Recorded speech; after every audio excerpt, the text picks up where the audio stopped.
Where was your project? I was, Yeah. so I was actually, All right. Good evening. Good evening. I'd like to call to order the meeting of the Albany Planning and Zoning Commission for March 11th, 2015. Will you please start by joining us in the Pledge of Allegiance? I pledge allegiance to the flag of the United States of America and to the republic for which it stands, one nation, under God, indivisible, with liberty and justice for all. All right, thank you. Ann, roll call, please. Yes, Commissioner Friedland? Here. Commissioner Geisenfields? present. Commissioner Kent? Here. Commissioner Minotti? Here? Chair Donaldson? Here. All right. The next item on the agenda is the consent calendar. Tonight, the consent calendar has one item on it. It's design review and a conditional use permit and parking exception for the project at 1112 Evelyn. Any member of the commission can pull this item from the consent calendar. We will discuss it. Or any member of the audience can pull the item from the consent calendar and we will discuss it. Is there anyone who'd like to pull the item? I'll pull it. Eric will. Okay. That's the only other item on the consent calendar, so why don't we just move into it? Eric, would you like a staff report, or do you just have... Well, I know the commission has already discussed this topic, but just for my own indulgence, I would appreciate a brief staff report. Of course. So the commission looked at this 2 weeks ago as a study session item, and in a nutshell, the project proposes to increase the building area. They're going to lift the home and create new livable space. On the first level, they're going to have an expanded garage to provide one off-street parking space, and then convert that existing part of the home as the new second floor to 3 bedrooms and 2 bathrooms. So they'll have a kitchen family room, living quarters, kind of communal living space on the first floor, and then the bedrooms and bathrooms on the second floor. The existing north wall is non-conforming with respect to setbacks. It's, I believe, 1 foot 8 inches off of that northern property line. So the use permit is required to extend that wall vertically. The parking exception is required to allow the second parking space to be located in the front yard setback. So they do have the room for it. It's just that it's in the setback area. Okay. And that one other thing to note is that the appearance of the home is changing from, I think we characterized it as sort of a minimalist traditional house. It's going with a more Spanish Revival appearance that I think will greatly enhance the curb appeal of the home. Good, great. Well, I guess the reason why I pulled this item from the consent calendar is just because I wasn't present at the last meeting where it was discussed, and I just thought it was best to formally put my sort of thoughts on the record. Of course. And and if any other commissioners have any other thoughts, feel free to jump in. Sure. And also, given the fact that we're giving more or less a non-conforming permit and a parking exception, which are topics that come up repeatedly. So, is there any other commissioners who want to talk about this, or you guys said okay?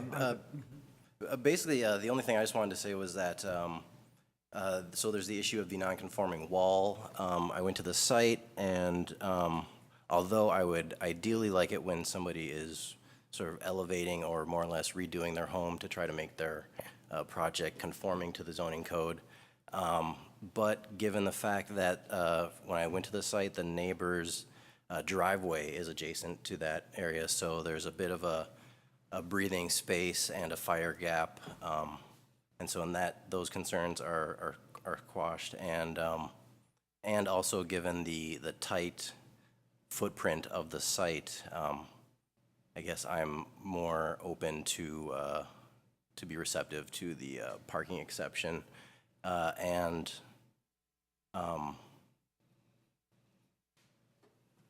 yeah, and in general, I think the Spanish Revival style is a nice change and goes with the neighborhood.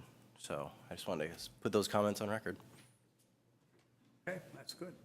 Anyone like to add anything at this point? All right. Yeah, we did discuss it at the study session at the last time, and I think it's fair to say we too had concerns about the extending the non-conforming wall, and kind of had the same observations you did. And we also noted that, if I'm not mistaken, there's a letter of support from neighbors, and they understand what's going on clearly and are not concerned about it and are willing to live with it. So in doing the design, the applicants had worked closely with their neighbors, and we saw that as a positive. So, I would have been able to vote for it at the last meeting, but we didn't have the conditions of approval ready. It was just a study session, and it was only agendized as a study session. Okay.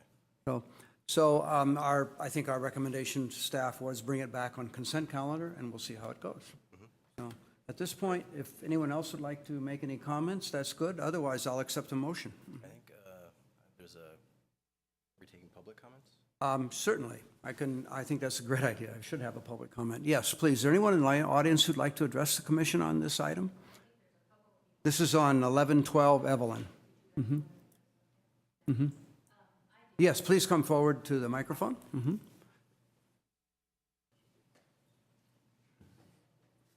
I'm one of the concerned neighbors Okay. in the area. So I'm curious as to the concession of the parking. This is actually, looks like you're holding the report for the Winkler Building on Solano. This is for 1112 Evelyn. This is a residential 11, property. yeah. Okay, good. Is there anyone who would like to address the commission on 1112 Evelyn? That's the item on our consent calendar. All right, seeing no one, then I'll bring it back to the commission, and now I will accept a motion. I guess I'll put a motion. I move that we approve planning application 14-074, the design review, conditional use permit, and parking exception for 1112 Evelyn. I'll second. It's been moved and seconded to approve 1112 Evelyn. Are there any further discussion or comments? All right.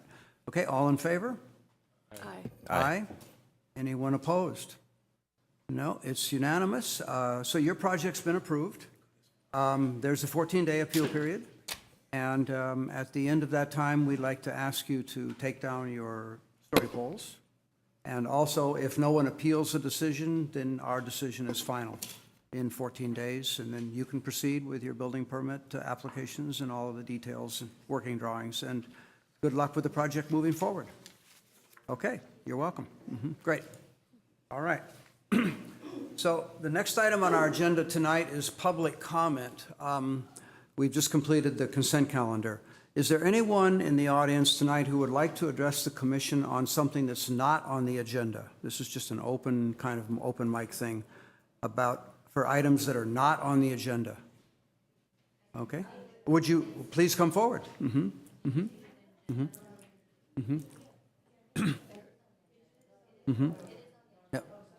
Yep. Please come forward and state your name for the record. My name is Alice Saavedra, and I live at 815 Talbot Avenue. Okay. I've lived there since 1960. Before that, I owned a home over on Adams. Okay. I'm very concerned about these massage parlors that are going up in our city. We have a lot of families raising their children here. We've never seen anything like that come up like it has. I attend, if not weekly, every other week, the sauna on Solano Avenue. And they have a massage also. And they have hot tubs. This is another story.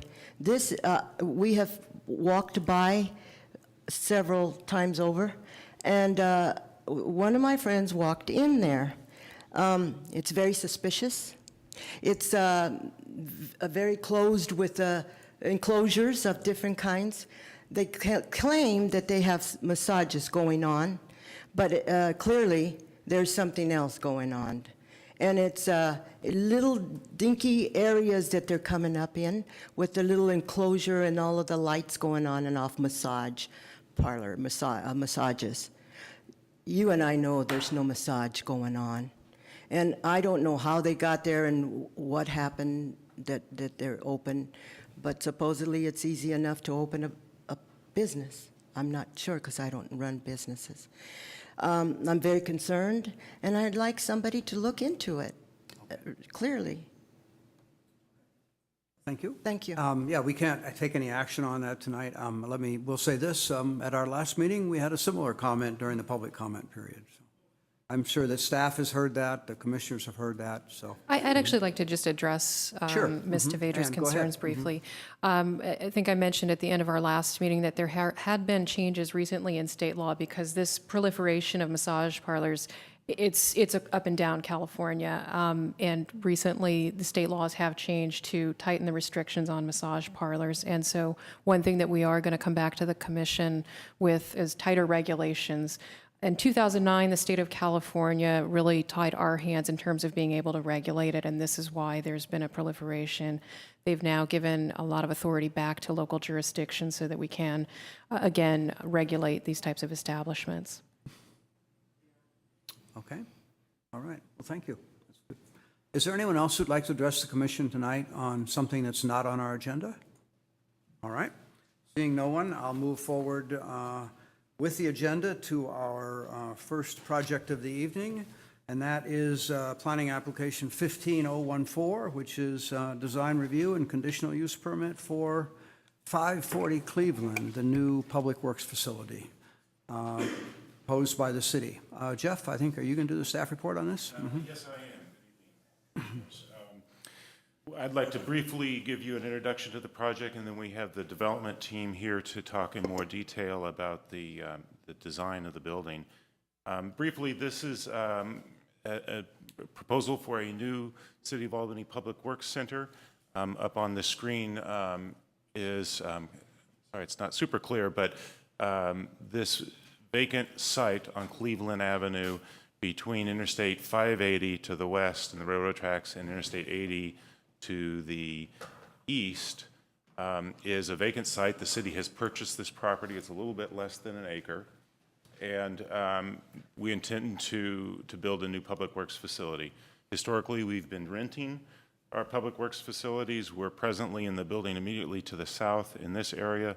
It is substandard in a lot of different ways, and it's also expensive. So we're looking to make the long-term investment that really is appropriate for a municipality. We're here for the long haul. So it's in long run more cost-effective for us.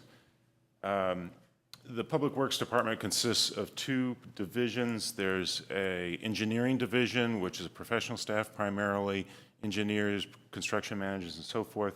They would be located on the second floor of the facility, and you'll see the architectural team in a moment will show you some renderings of the building. Our maintenance division is on the ground floor, and they are the people who maintain our streets and parks and sewer lines and storm drains and so forth. So it's a mix of uses in the building.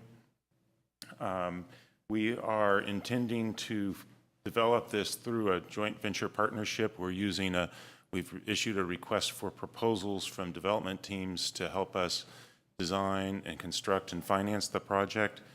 And we're doing that because we believe it's a more cost-effective way to deliver the project to the community. We've issued the RFP, we've gone through the selection process, and we've selected a team led by Overa Construction. And as part of the team, you'll meet the staff from Nolan Tam Architecture of Berkeley and Berks Toma Architecture, who are designing the building for your consideration this evening. I realize most of the commissioners here are new, but I'll review a little bit of the history of the commission's review of this project. We first brought this to the commission a while ago, about a year and a half probably, in the context of exploring the feasibility of a digital billboard on the western end of the property. There was an ordinance process that would allow that. The people in the area, particularly in the high-rise condos across the freeway, were very concerned, and ultimately the city council decided they didn't want to include a digital billboard. That would have generated some revenues to help pay for this. So this proposal does not include anything of that nature. Following that, we brought it back to the commission on 2 occasions for a kind of a preliminary study session. It was before the OVRA team was selected, so the city hired an architect to help us develop the architectural program that we needed. It was an architect that specializes in public works facilities based out of Costa Mesa in Southern California. So there was a preliminary design. Initially, the structure was going to be out of cinder block, a little bit larger, and the design initially had some kind of prominent graphic symbols that were trying to reflect some of the railroad graphics that you would see of crossing arms and circles that they use around railroad lines. At the first meeting, the commission kind of liked that and thought it was interesting and different. At the second meeting in September, I think the commission kind of took it a little bit different path and felt like a more industrial feel might be better designed for the project. After the OVRA team was selected, one of the recommendations, cost savings recommendations they made to us was to look into a metal building, which would be more cost effective to construct. So it's kind of consistent transition. That transition is consistent with some of the discussion that the commission had. Among the changes that we've made without the digital billboard, we scaled down the size of the project. One of the primary ways that was done was to eliminate an on-site vehicle maintenance facility within the building. Originally, the idea would be to expand our staffing capability to be able to do our own maintenance of police cars, fire engines, that kind of stuff, and the public works vehicles. Presently, we contract that out with various mechanics. Because of the size, in order to keep this on budget, we've gone back to continuing our current practice of contracting that out and taking the vehicle maintenance program out. We've done a few other things. There was at one point a proposal to have a mezzanine in between the first and second level that would be used for storage, and then reduce the size of the office on the second level. And again, the OVRA team took a look at that and said, you really can just expand the footprint of the second level, get rid of the mezzanine, and it's probably a little bit cheaper. And it just becomes a standard rectangular box rather than a second level that's stepped back a little bit. Simplifies the structure of the building and the appearance of it. In terms of just kind of community use of this facility, you'll see a floor plan from the architectural team in a minute, but it does include a ground floor lobby that with an interior bike parking, a modest amount of street parking, and then members of the public would probably most likely take an elevator upstairs to where the professional staff are and support staff will be, and there will be a conference room that would be available presumably for public meetings, or at least in regular meetings with staff. And there would also be locker rooms for the maintenance crew and so forth. So all that would be on the second level. The shop space and the vehicle storage would be in the ground floor level. And among the vehicles we have, an example of a Vector truck. It's probably a $300,000 or $400,000 vehicle. It's basically a giant shop vac, and it's used to clean out sewer lines that get backed up or storm drains that get backed up, and that's an expensive piece of equipment. So we want to be able to keep that inside, and to be able to load equipment on and off the pickup trucks and various equipment. It's better to be able to do that inside, because there's a lot of different things that the crews are doing during the course of the day. So I think at this point, I'll turn it over to the architectural team, and they can introduce themselves, and I'll switch over for Thank you, Jeff. PowerPoint. Yeah, I'll get the lights. So we are the design build team for the OVRA construction. I'm Janet Tam with Nolan Tam Architects, joined by Elizabeth McLeod, who's the project manager, and Karen Burks with Burks Tom Architects. I'm Ryan Marshall with Overall Construction. Just a little bit of background about us. Karen actually worked on the original planning of the service center before it became a bridging document. Elizabeth and I worked on the Civic Center and some of the renovations you see here, so we're all familiar and care very much about Albany and happy to be here. what I wanted to do tonight is really to invite you to really have comment, and we welcome any input you have on both the site and the building design. As Jeff has mentioned, we've based our drawings on our design on the original bridging documents and trying to meet the city's budget. And so as a result, we've gone to what is called a pre-engineered metal building, so that the actual design and calculations are all done by what do you call it, a manufacturing. Single source manufacturer. Right, that we are, that Ryan has been in close conversation with. And so there are ways of regularizing, making the building more simple, and they've, by taking out the mezzanine, the good news is we've actually added 2,700 square feet to the building, and by deleting the mezzanine. And so some of the images, how do I? Okay. This is, I think you can see this. It's these are just some axonometric views of the building, and we'll go into more detail in a minute. But you can see that the shape is more regularized. We have ample room for solar collectors on the roof, and this is the opposite side, so you can kind of get an overview. And then Elizabeth is going to talk a little bit about this site first. Hello. I was just going to highlight some of the features of the site. So it's a pretty tight site. Zoning has a requirement for 20 spaces, and those are shown in bold. So starting at the public spaces out by the street, we have a van accessible space followed by 3 spaces, and then the bold spaces are the code required, zoning required, and then we do have additional tandem spaces available, so there will be a total of 34 spaces on the site. And the way the building is organized, we have a shed structure along the north wall, which would be mostly open for material storage and washing of vehicles and equipment. And then the main building, of course, is on the south side. And since we're on the property line, those will both be 2-hour constructed walls at that area. And so as you can see, the rest of the area is pretty constrained. We tried to add some planting area throughout the site, but there's not a lot available. But we are going to deal with the C3, the stormwater filtration requirement. We have a bioswale that's along the west portion of the site. And that will be planted with grassy vegetation, and then when water does collect, there's a sump pump that will then send it back up to the street, up to the storm drain. Other features for the planting is there will be planting there. We have some small planting area up at the front, and then what you can't see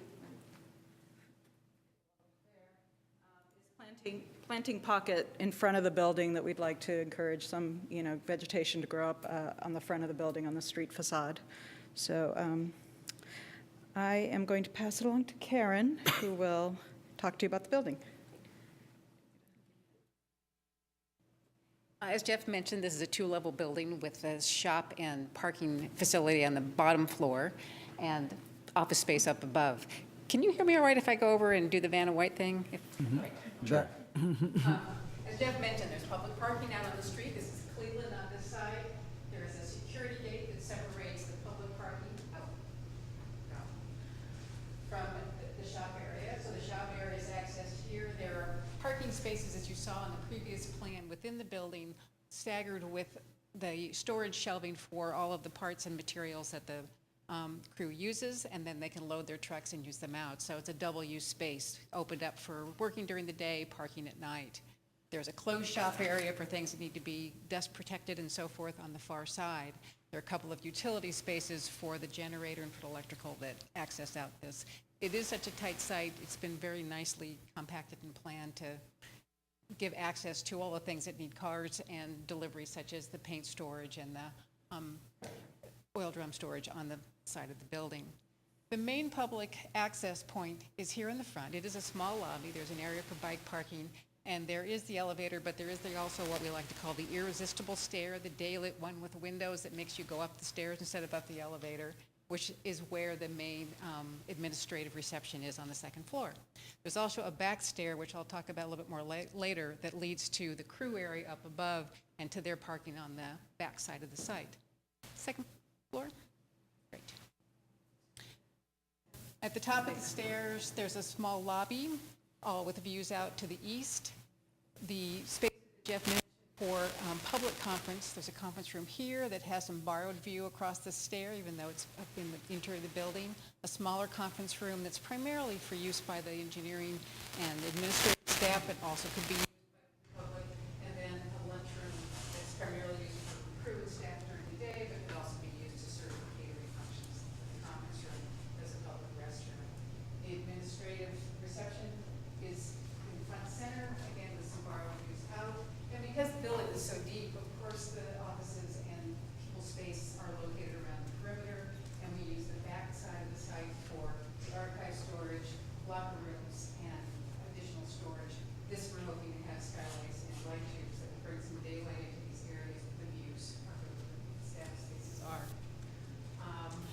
This rear stair, I think, will be quite used by the staff as they move from the shop below to their trucks up to the crew areas here. There's a mud room and locker room, so they're kind of crew filter and use areas is concentrated, but there's some shared spaces in here with the lunchroom and so forth. The open office areas have views out to the north, and there's some open exchange space. Thanks, Karen. So all of the plans translate into the building elevations that we're about to show you. We also brought a color board. Elizabeth, do you want to maybe just show that? We brought, it's very preliminary, but it's try to give some realism to what we're envisioning in the plan. So it is a galvanized metal, corrugated metal paneled building.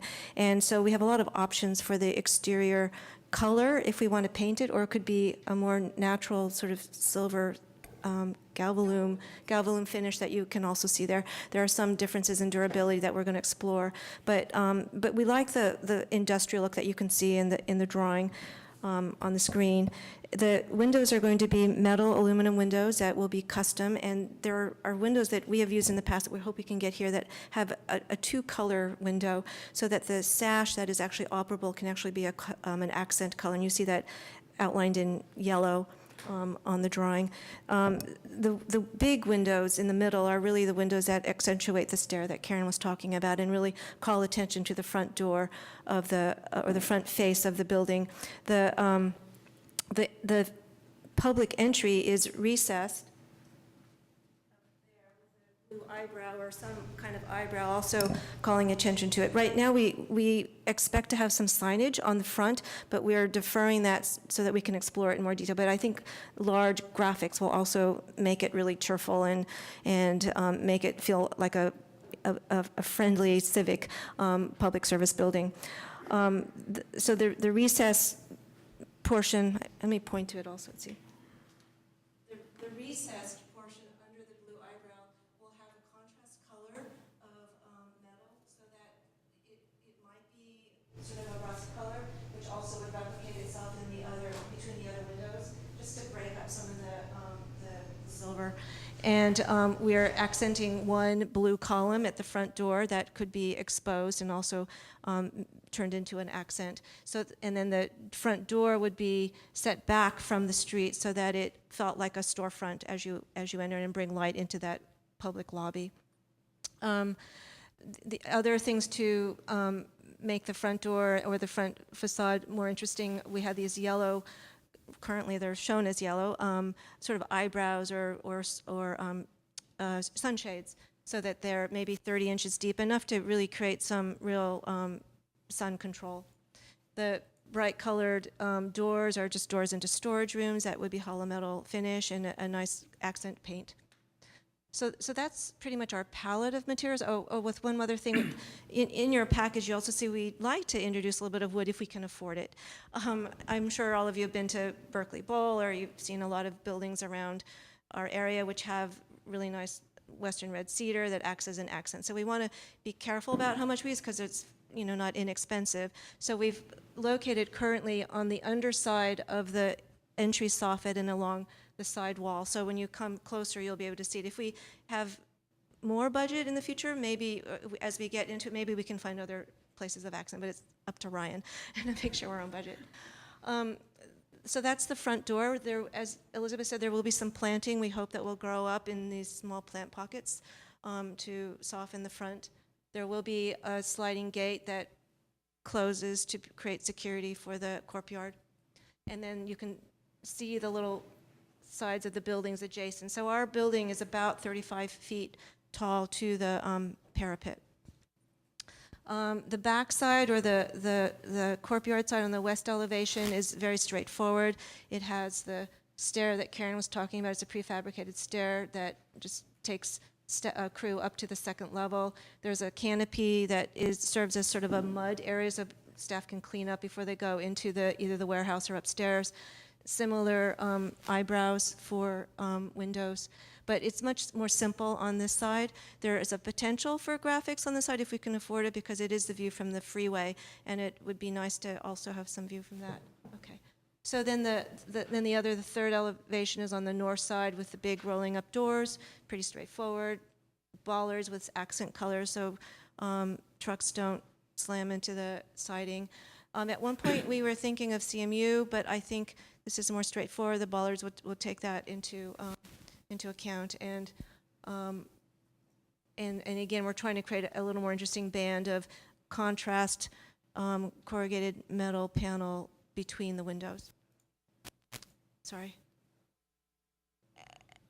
And the red section is, oh yeah, and we've turned, so there's another trick we can do. Instead of having vertical panels, these would be horizontals. There was a way of playing with the palette of what the manufacturer gives us.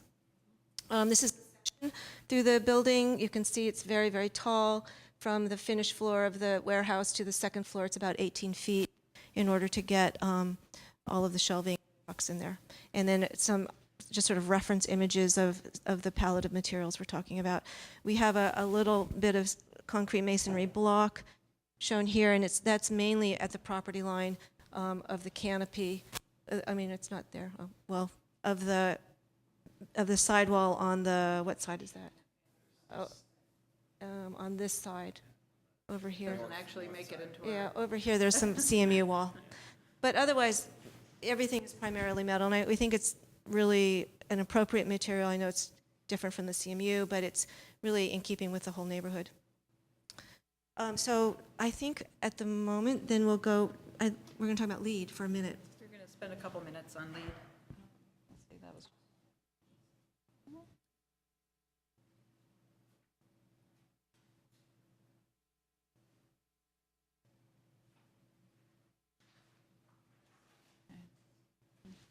Get it all the way up to the top there. We're not going to spend too much time on it. We just wanted to confirm that the city has a requirement for LEED Gold buildings for all their new and remodeling work. And we have done a LEED check on the project as it stands now, and we're quite confident that we can achieve the LEED Gold. And some of the highlights that we are relying on are the fact that it is a brownfield site redevelopment, which is a good thing. It's an existing vacant site. And also for the site, sustainable site section is we do have the indoor bicycle parking and changing rooms. And I'm just going to touch on a couple of the highlights. The water efficiency, we will be using water efficient fixtures, and to the extent that we have it, water efficient landscaping, with the hope that irrigation is provided for a year, but not longer than that. Under energy and atmosphere, we have the 20% improvement over the building, in building and mechanical system performance, and we're not conditioning the lower level, so that should be a good feature. Moving to materials and resources, of course, all the materials that we use will be, the high recycle content, and we'll be practicing, construction waste management principles, and using, if we get to have the wood, it'll be certified wood, things such as that. For indoor environmental quality, we're hoping to obtain all of the points in this category, which are sort of far-ranging, but low emitting materials, doing the air quality during construction and before occupancy, and then monitoring the occupants' comfort and daylighting features in the building. And that gets us to, the city has some responsibilities for greenhouse keeping and for some public education. We have LEED accredited professionals, and so that we get down to 62 points with a possibility of an additional 19 points that we're exploring. So we're confident with that. So as you know, we're not actually going to go for the plaque or the certification, but we're using this as our checklist as we move forward and committing to these points. So that's our presentation, and we welcome any questions you have. Thank you very much. We might have questions, so why don't you stay there for the moment. Commissioners, any questions of either Jeff or the architects? Yeah. I probably have a couple. So in the, I noticed you said that the first floor, floor to floor or clear floor height was 18 feet. I know in your, I think the staff report to the city council of December, they talked about reduced floor to floor height, possibly 14 feet, but you were able to, it sounds like, maintain the 18 feet. Actually, the 18 feet is reduced from what was proposed originally, Oh, because okay. there was space for mezzanine. I think it was a 14-foot clear height, but with structure and a few other considerations for mechanical, the 18-foot floor-to-floor accommodates the very large trucks, the storage system that they want, but it's brought the down, I think it was previously 5 feet. 21 feet, something like that, 22 Right. feet. The deck height originally, Right. 20. Okay. 20 So feet, there was 20 some savings in cost in reducing the height, so. Okay. And then just in general, the construction, I'm just, because I'm kind of catching up from past documents presenting this. And so now if I understand correctly, the construction basically system for this is going to be a space frame, metal space frame with steel studs, and then the metal. It's not really a space frame. It's still wide flange beams and columns. It's a structural steel building. Okay. Similar to what you see in structural steel building, it's with the exception that it's prefabricated, with some framing members in between that we actually save quite a bit on metal stud framing because there's framing in the exterior wall that we can use for our wall framing. Okay, great. Feel free Okay, to- are there any other questions? Questions. Sure. The bollards look like they just kind of see the need for them, so trucks don't nick the door when you go in, but they look kind of randomly placed. That's something to be kind of fine-tuned as you Oh, move of forward. course, yeah, they shouldn't be randomly placed. They need to be located so that they are protecting the walls and spaced enough of them so that they're effective. I don't know, Karen, did you want to? They're primarily located adjacent to the doors because that's mostly where things get Yeah. hit. But, and there's not a lot of wall space in adjacent to that, but I think we'll take a look at that about where exactly they're Yeah, just, needed. yeah, make sure so that they really function for that reason. Right. I know this is a kind of a schematic, but, so. No, good point. A few other questions. On the materials board, you had wood on the submittal, but you don't see it here. Those brown areas on the wall, those aren't wood inserts. It's actually, you actually don't see it in the view. It would be above you, on the soffit, and down the side. I think maybe the one, so you'd see it as you It'd walk be at the up. main entry. That is the main entry. It's a very selective location. And that's a little sample, All right. And what I was just suggesting is that if we had other places where we could put it as an accent, we would consider it, but we can't promise that at this point. Well, I was going to say, you wouldn't want to put it where you can't maintain it. I think it Right. selected as a good Right, location. right. It might be nice to carry it in the inside somewhere, but we have, Okay. I know she did Cal Colors, that's good. And also, a couple things I do like about the design, just that maybe, well, okay, I'll wait for that, I'll say that later. Questions right now? And maybe this is more for you, Jeff. Does this accommodate any growth? This is kind of big enough for us for how long in the future? It does. I think, for the most part, certainly the second level accommodates some growth. We have, and the numbers are in the staff report, we have, right now, I believe, 6 professional staff that would be, and it's a fairly large area on the second level for them, but, over a 10 or 15-year period, you could expect a little bit of growth in municipal government. In general, municipal government staffing is not increasing, but we would have a few extra workstations that we can fit people in. It's certainly a lot more than what we have today. Now, the ground floor level, it is a far better facility and far more space than we have today. It's, if we had a bigger site, we would probably try to get a little bit more covered space, but we need the open space. Is in some respects programmatically just as important because we need some maneuvering room on the site for the trucks.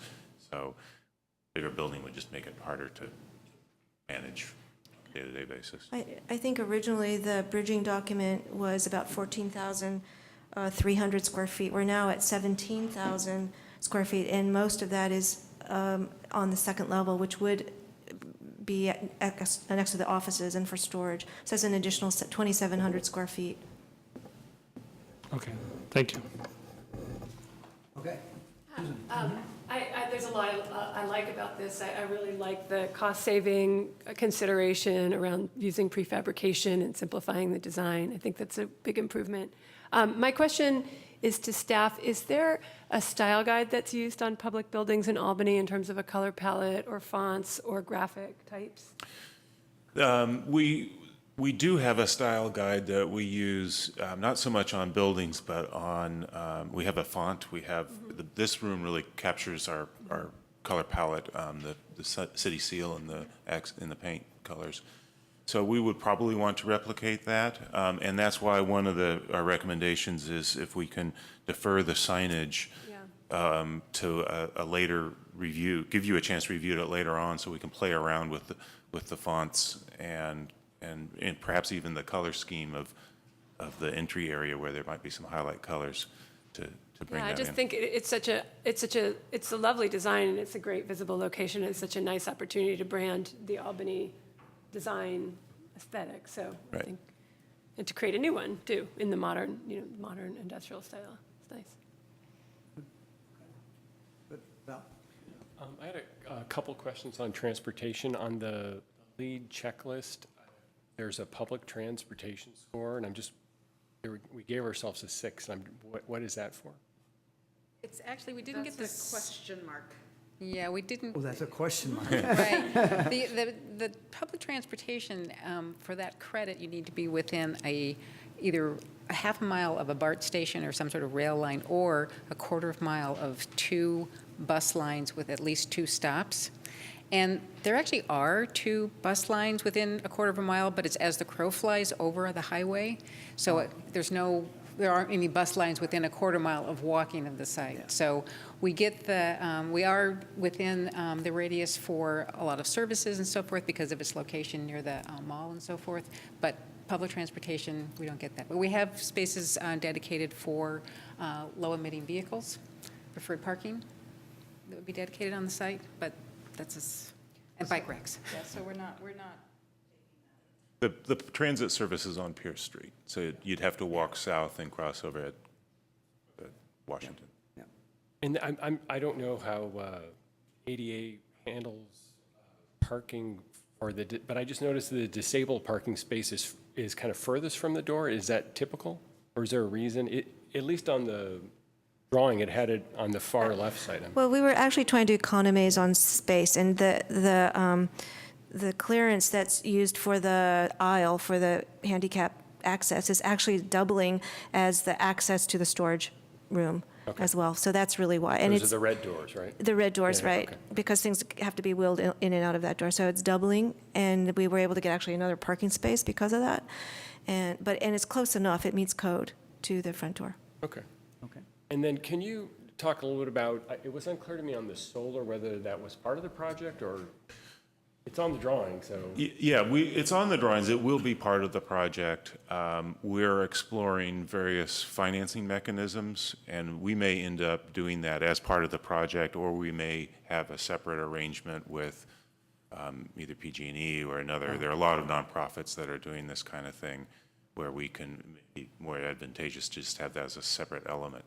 So again, that would be another piece that we're asking to defer so that we can fine-tune exactly how large the solar panel installation would be and who would actually be responsible for it. Great.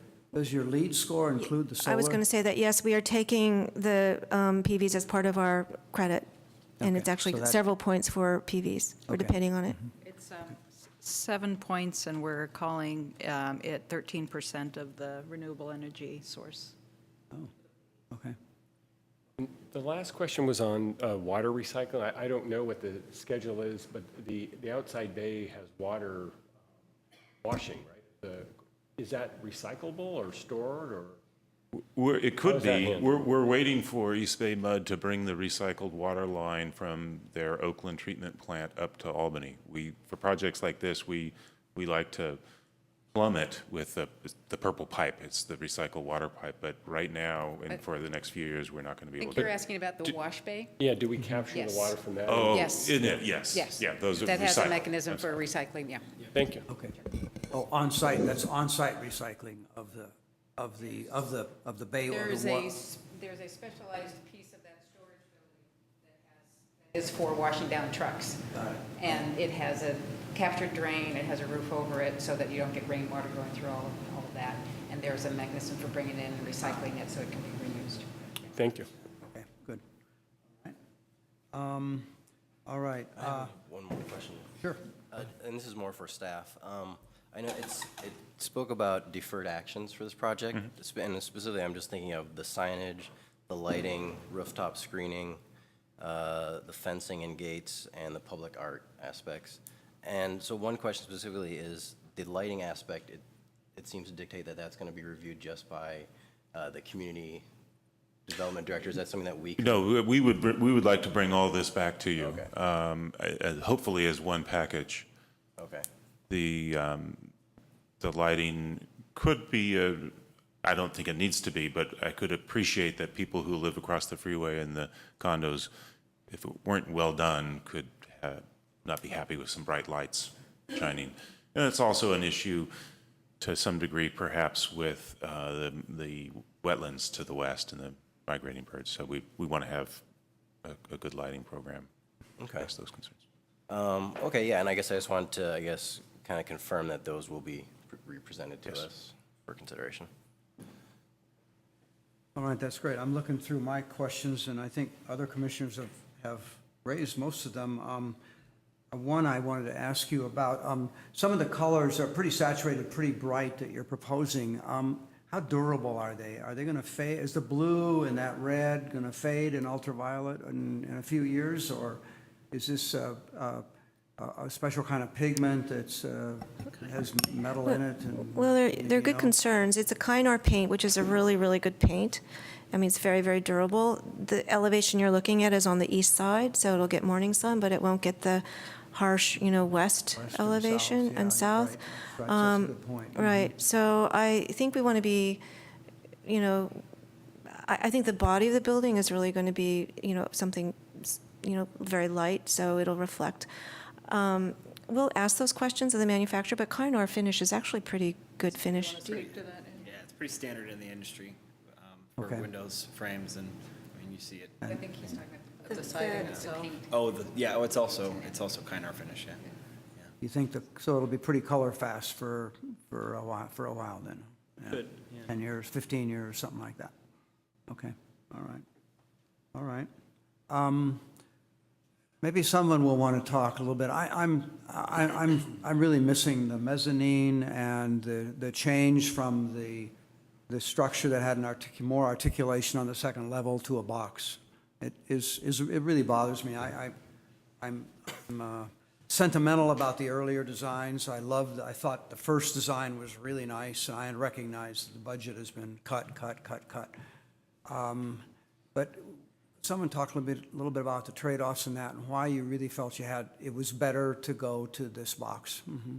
You're asking. Either that, I can either maybe you or start, Jeff. and if you want to fill in on Yeah. the details, I think what we found compelling about that was the simplification of the floor plan and the structural system. Also, it turns it into the elevator says we'd have to have an elevator that would go to the mezzanine level as well. And if by simplifying the shape of the building, adding that to the second level, we have one less elevator stop that would have to be included. And also, frankly, long term, although it's not our intent we think this program is pretty stable over the foreseeable future, it creates a bigger floor plate on the second level that if we end up doing something completely different with this building, we've got flexibility. We do have a pretty significant need for storage right now. We've got bits and pieces of stuff all over the place, and it would really be nice to have an organized storage place, and it would be convenient for us to have it there on the second floor. Yeah. Okay. I think architecturally, I prefer having something that, even though we're calling it the box, I think it's actually very straightforward and very clean. It is an industrial building, and with the lower roof of the previous scheme, the people upstairs are looking down on a roof. And one thing that the Public Works Director liked was being able to be closer to the courtyard and look down and see what was going on. So there were some practical things about that too.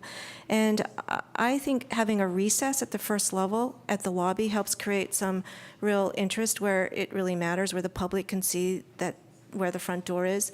And it's really the front facade that's really important. If we could get a little more green out there on maybe street trees, something like that would help. But I actually think this is, being a more straightforward design is actually a good thing.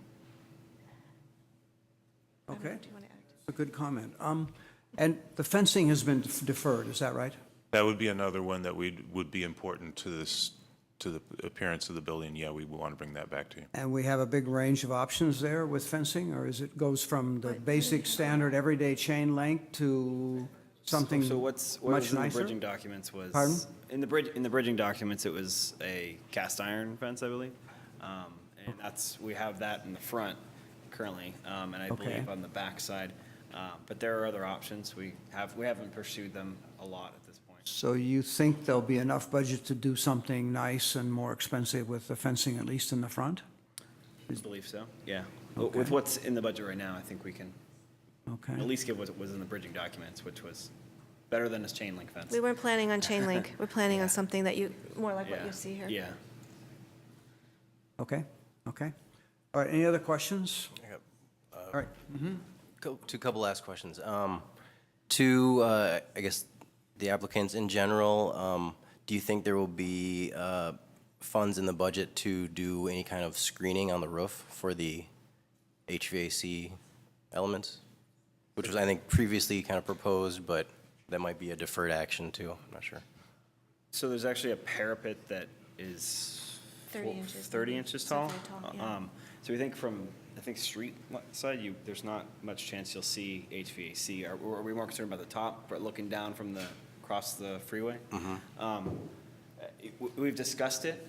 We don't have it shown right now, but if it becomes an issue, we can find something.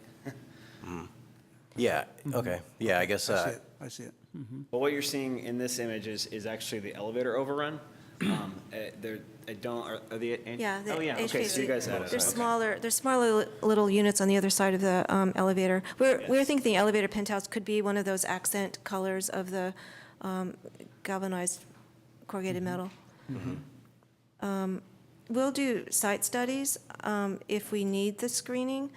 I think, We'll figure something out, Yeah. yeah, I mean, I guess if you do a site study, and it appears that it would be necessary, I think that would be a good addition to it, as kind of earlier proposed.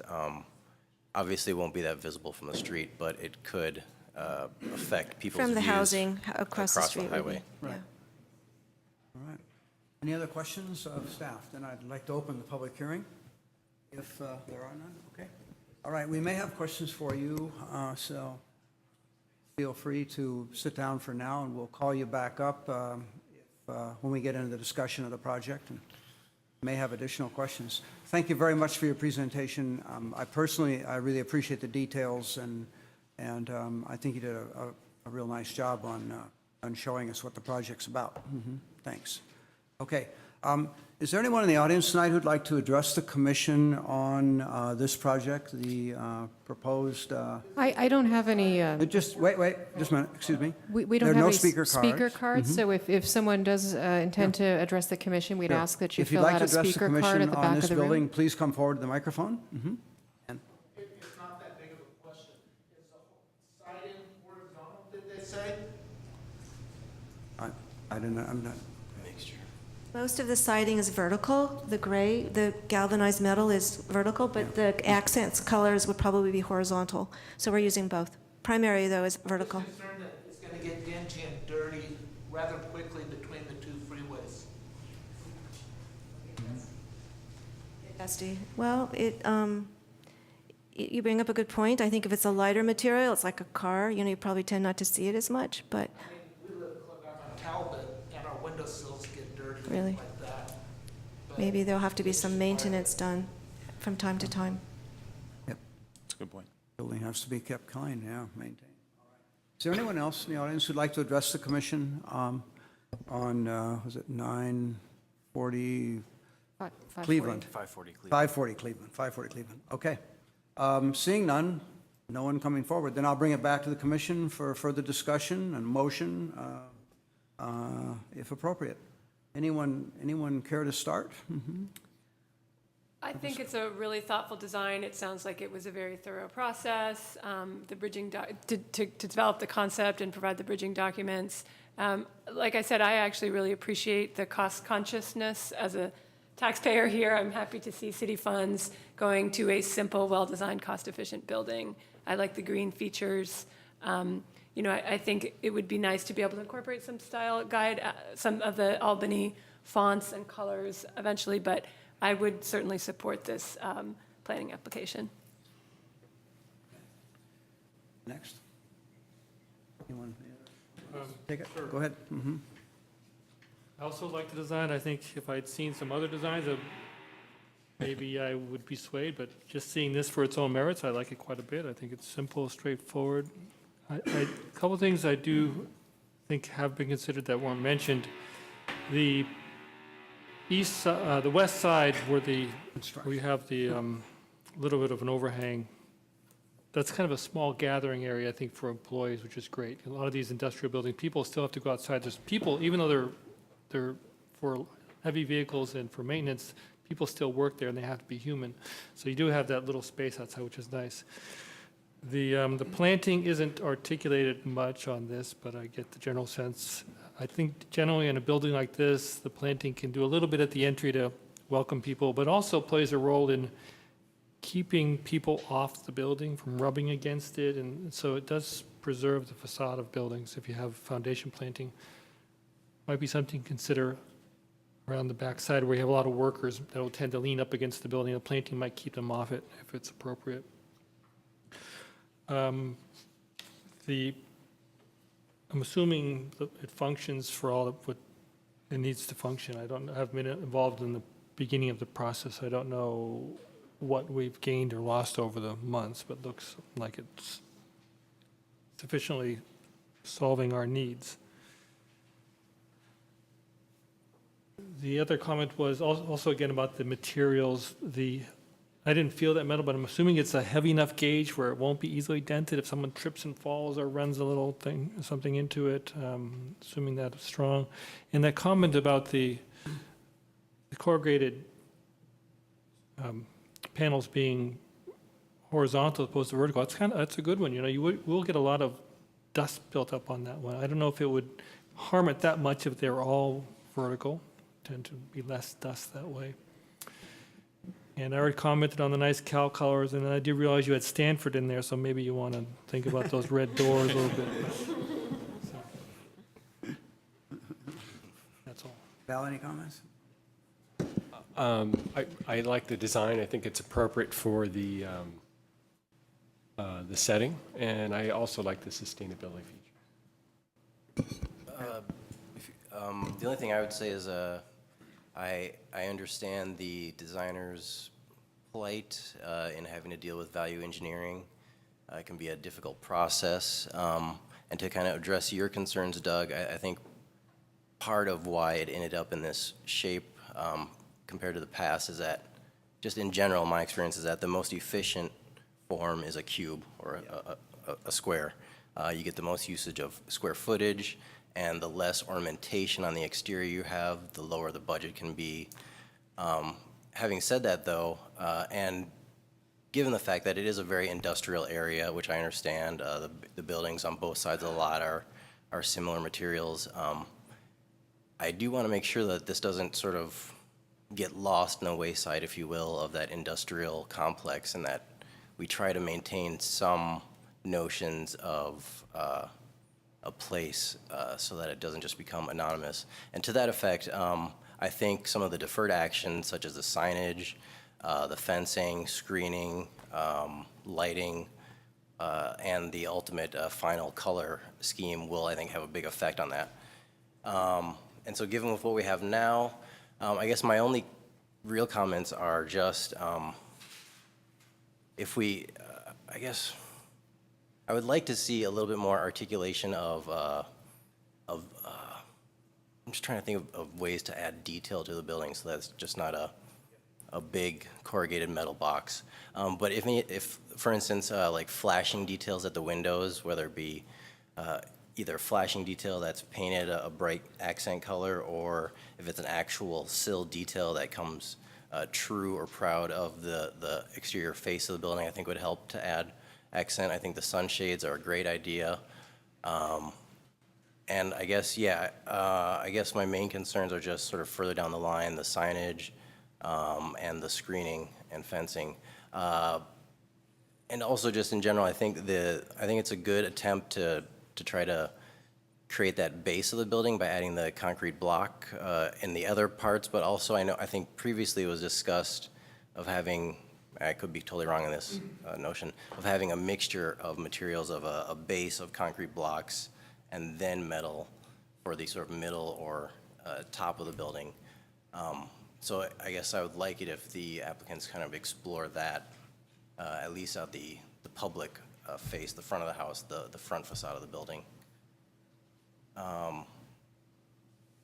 So yeah, I guess those are, and so that's why I kind of understand how this form comes about. It's the most cost-efficient sort of approach to this problem. I guess those are my general comments. That's good. That's good. I think I should remind the commission that this is a recommendation to the council, really, is what we're doing tonight. Yes, No, we're asking review. you to make a decision on this. The council has to approve the construction contract and various other agreements. In fact, part of the reason we're here asking you this evening for this is that in order to complete those documents, we need to know what the design is. So this would be the final action on the design, unless it were to be appealed. Okay. Subject to the deferred items, of course. Okay. And then the council, in its discretion, I suppose, could make some changes when they're negotiating the final agreements. But I think our plan is not to really open up the design to the city council. Okay.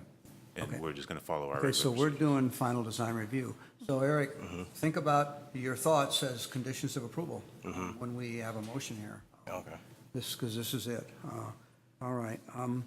So from my point of view, I'm pretty disappointed at where we've gone because I was there on the commission when we saw the first design, and we had the city had a much bigger budget to work with. I appreciate Susan's comments about let's be frugal here, let's not overspend the public's money and all of that. I'm not on the council. I'm not a part of the budget process, but I saw what we could have had, and I'm sorry that this project and the budget has been cut down by 4, 5, 6 million, whatever it's been. It's been millions of dollars that have been cut out since we first saw it. That being said, my first reaction was that I didn't like the cube. I wanted more articulation. And I will say, I really applaud what you've done as the architectural team in sort of gilding the pig here. Sorry. But you've done a lot with the color, a lot with the details, a lot with the variation in the windows, and the entry is nice. I think you've done a lot with a shoebox. And I may vote against it because I have seen what we could have had and what Albany could have had, and I think personally what Albany could have afforded. I was worried when I first read about it in the staff report about the switch of materials to the metal-sided, corrugated metal-sided. That really bothered me. I saw the concrete or the masonry block construction we had before, and I liked it a lot.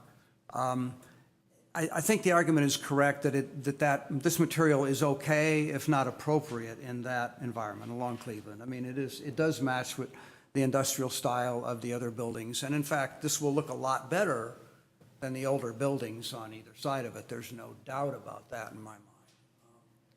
So I'm not sure whether I can support it or not. I think we could have done better. I guess I'm disappointed in the council for having disappointed in the world, I guess, for having to cut the budget so much. It's really unfortunate. I think that we should let the staff know and let the council know that we want to see the rest of I want to see the rest of the details really flash, really be much better. I want to see a good fence there, a really distinctive fence. I want to see signage that is bold and that really adds to the look of the building. I think the architecture team is good, and I would really like to see them do anything more they can think of that adds to the visual appeal of the building from the street. That's really important. That's really important. Okay. The other thing I had, staff, in the conditions of approval that you've put in the staff report, you pretty much use the standard conditions that we have, and I looked through them, and a number of them are not applicable to a public building sponsored where the applicant is the city. And I can go through and I'd like to go through and make some comments on that, and maybe if this goes back to the council or, I think some of the conditions should be, we should change, or they're just not necessary. So looking at the conditions, let me see, that's on starting on page 15 of the staff report. General condition 3 about fees is not necessary. And we're not paying fees to ourselves, I don't think. The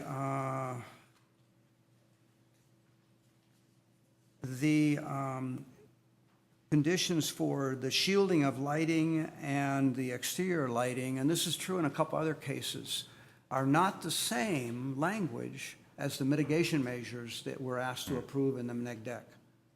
And I think that the language should be the same. It should be one or the other. And that's true with the lighting. There's a mitigation measure under the visual, I think it is, for lighting, and it's slightly different language. Condition landscape 1 calls for a street tree. Will there be a street tree here or not? I doubt it. Or is this condition still applicable? Is it still up to Tony, to the arborist, to decide? We'll try to get a street tree in. It depends on the parking, but. Okay, that's good.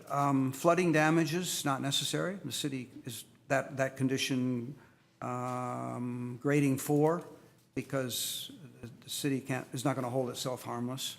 The dust control program in grading 6, the language again is not the same as the mitigation measure. And I suppose we should conform with the mitigation measures. Maybe that would be a condition of approval, that where there's a conflict, the mitigation measures should take precedent. Okay, and maybe that's it. Those were the only ones that I saw. I thought I had some others. Dust control. I'm sure the archaeological one, I thought I'd marked it. Verify that the mitigation measure in the initial study and the condition of approval are consistent. Yeah. Yeah. And the mitigation measures are included in the draft conditions of approval on page 14. So it should be easy to reconcile them. I guess I would say, keep the mitigation measures and delete the conditions of approval that restate the same thing, that try to restate the same thing. Yeah. All right. With that, I guess, any further discussion? And if not, there could be, have a motion. So we'll be seeing this once again then? No. We will not. No. We will not. This is it, except for the questions about the city signage, the fencing, and other final design details when they get worked out, right? If you wanted to add a condition of approval on the front elevation about the base treatment, that could be something that we could work on. I think that's something we can manage on a deferred basis. I think that's great. I'd like to see that. I'd like to see what the front looks like when the signage is done, when you have a plan for the signage, and when you know what the fence is going to be. To me, that it should be looked, it'd be great if we could look at that as a whole. Yeah, I'd like to just comment on your comments, and I never having seen the previous version, Yeah. I really think it's an appropriate design for a public works building. It is not Civic Center, it is not the police department, it is a public works building, and I think the square shape is really appropriate. And I think that having a building that kind of clearly displays that it was a cost-effective building, I think is an important message to the citizens, that we didn't spend millions of dollars to give it a curve that wasn't actually necessarily, may have been beautiful, but wasn't necessarily practical, functional, or doesn't read Public Works Building. So I would move to approve PA 15014 and is there a condition that is proposed? Yeah, I guess with the friendly condition that the applicant works with the city staff to review options for the material treatment of the base of the building. And obviously also add the friendly amendment that the conditions as stated in the staff report be modified to reflect the mitigated measures, the language of the mitigated measures. Yeah. Yes. Okay. Anything else? Before we. So in the base plan, it's included fencing? Yeah. Yeah. Yes. And fencing will be one of the deferred actions that we get to review later on. Before we go to a motion, Sure. can I ask a question of the applicant? You sure may. I'm just curious if the applicant has looked at also, similar to the base, any kind of treatment to the top or the cornice of the building, if you will. I know it's an industrial building in the style of it, but just something to kind of add detail to it. We've thought about the flashing. You know, the thing with these pre-engineered metal buildings is that they have a whole sort of almost like a kit of parts that we're trying to use creatively. And so there might be an opportunity to do that flashing detail so there maybe is some accent without it looking kind of like, oh, well, that's all they could do, you know? I totally appreciate all of the need for more articulation in the building. I think we're very lucky that we think we can afford some custom windows. For a while, we were looking at very standard windows, which we thought, oh, that's not going to be very good. I agree with that Yeah. completely. Yeah. So we'll look at that parapet a little more. Maybe there's something we can do. We have looked at the base as a CMU. It has been a cost issue because that's not in their normal palette. If you're going pre-engineered, it'd then be even more custom. But we can look at all of those things. Okay. Thank you. Yeah, I guess as a part of that friendly amendment, I would just add that the applicant and staff work together to review options for not only the base of the building and material options, but also the parapet or capital of the building, which could be, if budget requires, limited to just the front facade of the building. Eric, so did your amendment then, sort of included them coming back to us with the final front? Yes. Front Well, design I and, guess I did. including it didn't- signage, fencing? It didn't expressly, but it should include that. And just to be clear, the friendly amendment will include any kind of, any front elevation review of the final design, which should also include the deferred action items of the signage, rooftop screening, fencing and gates, lighting, and the public art aspects. Okay, so that's been a motion and a friendly amendment. Is there a second to the motion? I'll second it. Okay, Chris has seconded it. So the motion is to approve with some modifications and conditions and bring it back to us. Okay, all in favor? I'm sorry, just to be clear, we're not bringing back the entire proposal, we're No, just. No, Okay. no, we're bringing back the design details that will conclude the front facade. Which were. At the same time as the fencing, the lighting, okay, as a package. Yeah. Staff, you have that, you understand that? Okay, all right. So any further discussion, we'll vote. All in favor? Aye. Aye. All right, I think I'll vote yes as well. I think Susan has convinced me that frugal is good. I'm kind of a frugal guy too. But, all right. So, okay, that's great. Thank you, and we'll move on then. Before we move on to the next item, Okay. I'd ask that maybe we take a 2-minute break. Jeff and I need to change chairs. And also, I think we have a number of speakers here this evening for this particular application. Okay. I'd like to give them an opportunity to fill out their speaker cards and turn them into Okay, staff. good. So the next item on the agenda will be design review and parking reduction at 1211, 1215 Solano. If you'd like to address the commission on that item, there's speaker cards in the back, and fill out a speaker card, and then we'll be able to go through things in a more methodical and timely manner. And we'll take like a 2-minute recess so that the staff can get set. Thank you.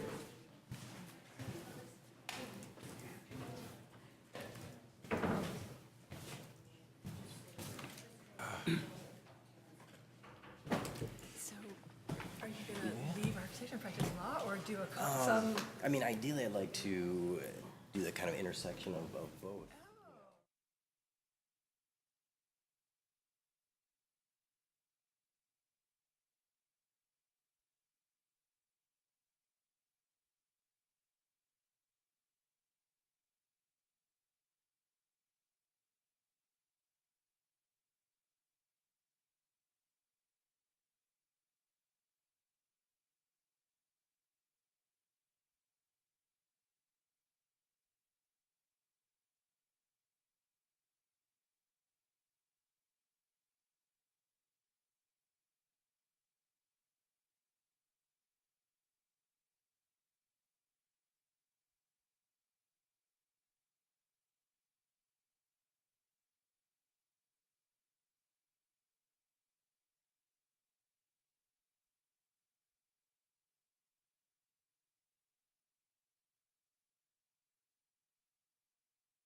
more than a couple minutes, so can we get started again here? All right?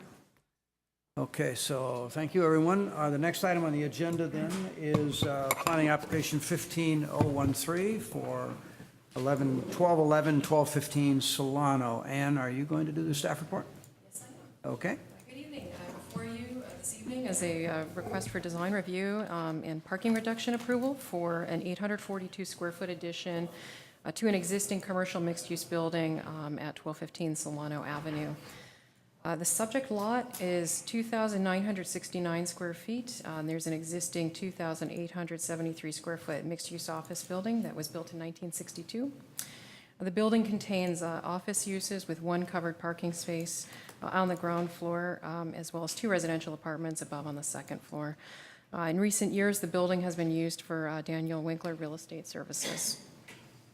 As I mentioned, the applicant is proposing to add 842 square feet to the second story, and essentially will consolidate the 2 existing apartments into one large unit with expanded living area.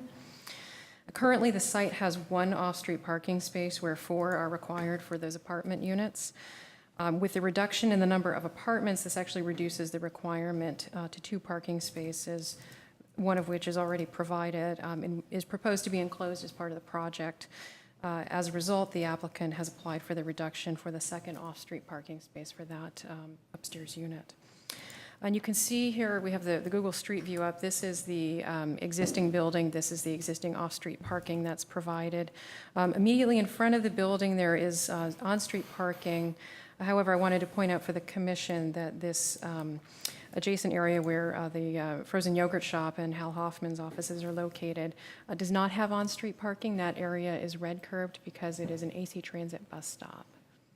So the parking is contained to the east. The overall height of the building is proposed to increase by 6 feet. It's currently at 19 feet 1 inch, and will go up to 25 feet 1 inches. The appearance is a little boxy at the moment. The owner has gone through some modifications in recent years to enhance the curb appeal. But as this project is proposed, this will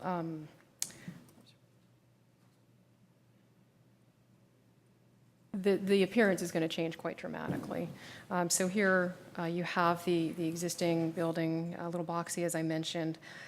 And right now, they are proposing with this application to make it a little more craftsman in appearance. With the second-story addition, they're going to put hardy plank treatment on there, windows that face out to Solano, these trellis details, as well as an exterior balcony. And below you have the garage enclosure and then a new man door that will provide direct access to the apartment independent of the office space. So overall, the building area will increase to 3,705 square feet. Because it is a mixed-use building in the Solano commercial corridor, there is an FAR, floor area ratio, of 1.25 that is allowed. This is maxed out at the 1.25 FAR for the lot.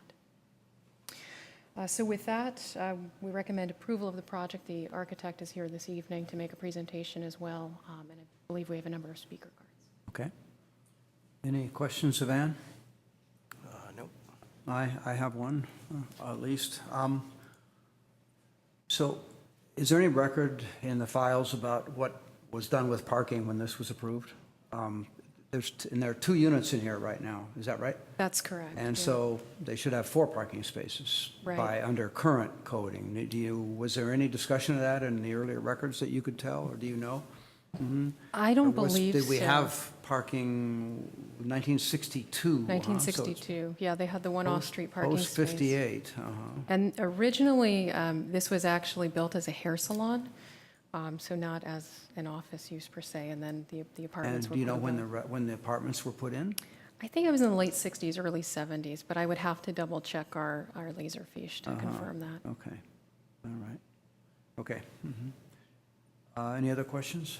Yeah, kind of piggybacking off of Doug's question. So if we were to assume that this met the parking regulations, the proposed structure would be required to have 5 parking spaces, or? Well, right now, so there would be off-street parking for both the business and then also for the residential use. And the residential use would require? two. Two, Two parking okay. spaces per unit. And what would the commercial requirement be? I think for an office use, it's one space per 400 square feet. But the first 1,500 square feet is exempt, is that right? That's, yeah, for ground So- level. And I forgot how much office space there is there now. I didn't, if I ever knew. Yeah. That's not all office, though. That's apartment in the back. So I bet that all of the office use is exempt from the Solano, on the Solano commercial. This, yeah, typical retail storefronts, 1,500 square feet, no parking requirement. Okay. Yeah, I mean, yeah, according to their plans they submitted, it lists 1816 square footage for the office. That's now Yeah, existing? that's the proposed. That's proposed, yeah. Yeah. So existing, they're under 1,500. All right. Okay, any other questions for staff? No? All right, is the applicant or architect present? Would you like to address the commission and tell us a little bit about your project and what you're doing here? What you're proposing to do? My name is Rudy Widman. I'm the architect for this project. I would like to first introduce Sonny Kim, the owner of the building, Daniel Winkler. He had a long scheduled game that Warriors game that he promised he'd bring his son to. Okay. And his son's all right. friend, so he was really, in a tough Well, position. the commission wishes they could be there, too. It's a good year for it.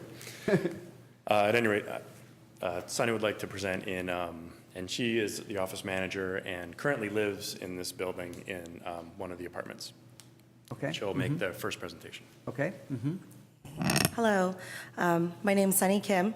Thank you for your time tonight. I work at Daniel Winkler and Associates. I'm the office manager there. I've worked for Daniel Winkler for 10 years. I've known him personally for over 15 years. My parents bought a condo from him over 15 years ago. Daniel Winkler's been in Albany for almost 20 years now. Started his office back in 1996 on Pierce Street, and we opened up our office at 1302 Solano Avenue 11 years ago. And 3 years ago, he bought the building at 1215 Solano, and we've been there ever since. After he bought the building, he did many improvements to the commercial space, to the residential units, and I actually moved into the two-bedroom that is downstairs there currently. I came here for my children, for the schools, for the community, and obviously for my very short commute to the office. So I'm there currently. We have a studio upstairs that is currently also rented. Daniel's not here, so he can't talk about himself, obviously, but he based his business in Albany because he really likes the community here. We all like the community, and we like the people, and we like the schools. And he spends a lot of money doing a lot of sponsorship towards the city for city events, such as Dinner with Albany, the Chocolate and Champagne Gala. Other agents in our office also sponsor the Albany Little League. And most of his donations go toward the schools. So we do a lot of sponsorship to Cornell. He paid for the Point Bonita buses to take the fourth graders on their field trip. He did Silly Olympics. So we're a big supporter of Albany. What we're planning on doing is basically taking the upstairs studio that's currently there, turning it into this beautiful 3-bedroom unit, and I'm going to be moving into the unit. I'm going to stay here. I have 2 daughters that are at Cornell. They're in kindergarten and first grade, so I'm here for 12 years at least. And I'm going to be moving there, working in the office, and we're going to turn the downstairs residential into additional office space / storage. So we're getting rid of 1 rental unit. So that's the plans there. And I know a lot of people and a lot of neighbors, the parking is the big issue, I think, for a lot of people and a lot of the concern. But for us, we're actually, since we're downgrading from 2 residential units to 1 residential unit, we're hoping that will actually help the parking situation. I think that's it for me. Okay. Thanks. Ann, is it possible to get this screen to show there? Thank you. I do want to thank Ann Hirsch for being such an extraordinary planner, and for all of you commissioners for hearing our project, and for everyone who showed up. I think it's a real testament to how much people care about their community and where they live, that they're willing to show up at these events and hash things out in a public forum. I'd like to describe a few things about the reason that the building wound up with a form that it has. As that Google Street View that Ann showed,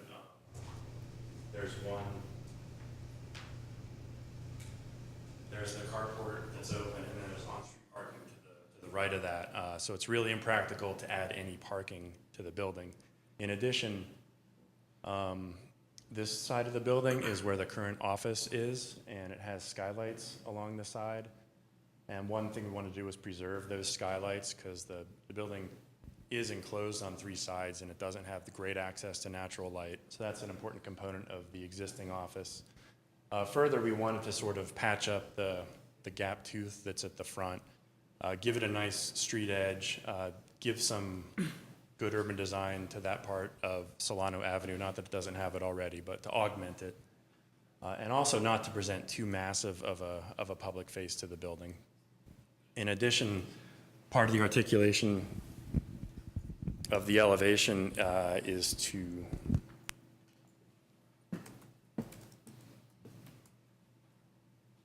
have a sort of more granular and residential expression, introduce some residential materials, and then articulate things a little bit so that it does have interest and contributes to the life of the street. Got a couple other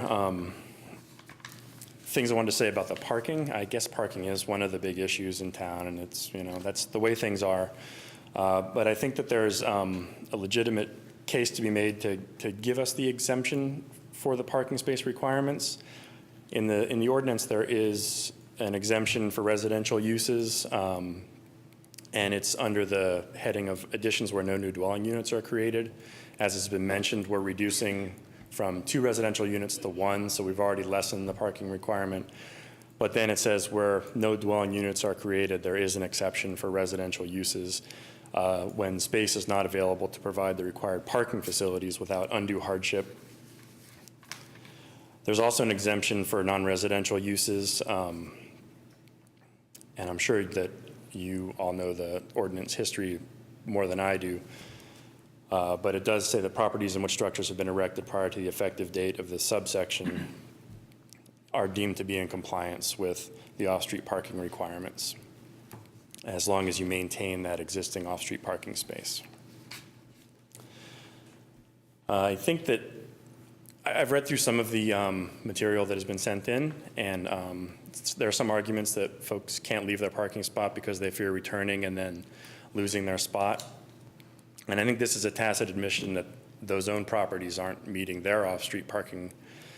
And that is, on some level, maybe something that should be taken up at the municipal level, enforce the time limits, et cetera.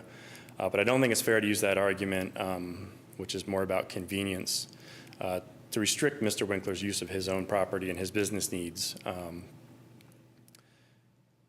The other point I wanted to make, there's the description that Ann sent around called the existing building a mid-century modern, and I think that's a little generous to call it that.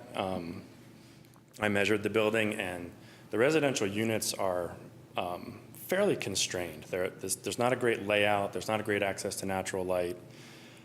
They use single glazed windows, aluminum frame. They're not very energy efficient. The spaces themselves are tight and constrained and don't flow that well. In short, they're substandard living units. And so this proposal is an attempt to make a really nice 3-bedroom, 2-bath unit. It's still under, or right around 1,500 square feet, so it's not gigantic by any stretch of the imagination. And I believe that's all I have to say. If I have, I sometimes get nervous talking in front of planning commissions, so If I missed anything, if you have any questions, please ask me, and I'll try to cover that as best I can. And if any members of the public have questions, I'll, of course, try to address those as well. Okay. We will have questions, I'm sure. Anyone else have questions right now besides myself? I know I do. Okay. Looking at the floor plans, I was looking at the floor plans. Now, you have a line in there that says Phase 1, Phase 2. That's right. And it looks like Phase 2 would be sort of modifying, turning the downstairs apartment into the office space. Is that right? That's right. And when would that happen? I think if Mr. Winkler was here, he would say it would happen as soon as he can save up the money. It's more of an economic concern to phase this project, and the priority was to get the residential unit built. Yeah. And then to tackle the office project.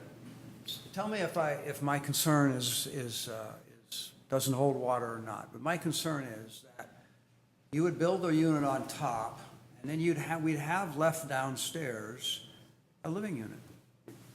I think you'd have a bedroom, and you'd still have a kitchen, you'd still have a bathroom, and that's an issue. Could be an issue for us. I mean, that would be how do we know when you're going to convert that to an office?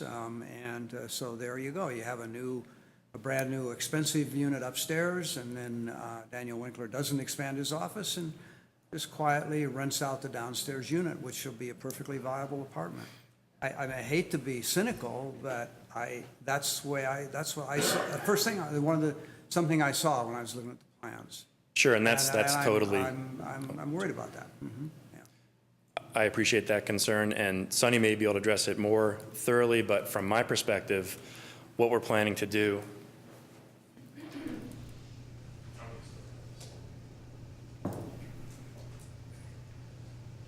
What we're doing, number one, this is the way in to the existing courtyard, and that courtyard is how you get into those two residential units. Right.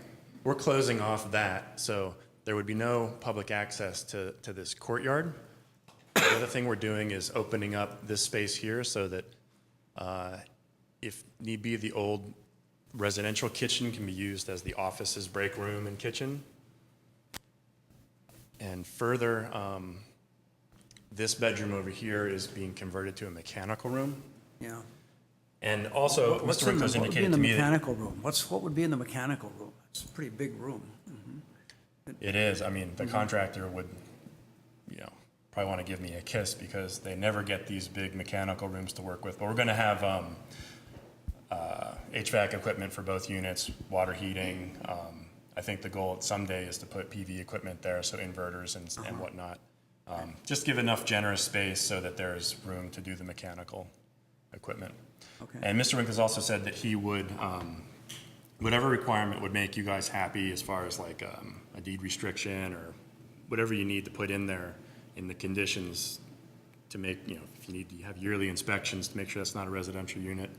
And Sonny, you can fill in if you need to, but his intent is not to turn that into a under the table unit, and whatever we need to do to make you guys happy that's not going to happen, we're willing to do. All right. Good. So another question I have. We had a couple of letters from the neighbors, and one on the north side said that you were going to shade his solar panels for the water heaters for his laundromat. That's an important part of his business, I assume, I would think. And have you have any thoughts on that? And have you, why didn't you must have seen that when you were up there. Why didn't you talk to them earlier, especially? You're realtors in Albany, and I think you know the importance of sort of working things out with your neighbors. I was startled to see a letter of opposition from both neighbors on each side. Bothered me. But that one, I thought, raised a really good point. You'd be harming his business interests by shading his water heaters. So Go ahead. Do you have any thoughts on that? So that neighbor, he owns the laundromat there. Right. And he actually came and talked to Daniel in our office. And Daniel has, Mr. Winkler has offered to actually move his solar panels, pay for moving them and upgrading them if necessary. He doesn't want him to lose any business, lose any efficiency. And he said he'd do whatever it takes to make it so that he's still getting that same efficiency from the solar panels. Okay, so that must have happened since that letter was written in the last day or two then, It actually happened a couple of days ago. because I just got the letter yesterday, so, okay. Right, so that conversation happened, I believe, on Monday. Okay, all right. Well, so that's good information, thank you. Any other comments or thoughts? I just want to, I guess I just want to make sure I understood correctly. You said that the applicant, or Mr. Winkleman, am I saying that? Winkler has proposed to pay for the neighbor's moving of his solar panels, any kind of mitigated cost to keep it at its current efficiency. Okay. Correct. Good. I guess just one last question for or two questions for the applicant, for the architect specifically. Has the applicant at all considered any kind of treatment to the ground floor commercial space and its public facade, if you will, and its treatment to the public in terms of like adding storefront windows or getting rid of the CMU block, anything like that?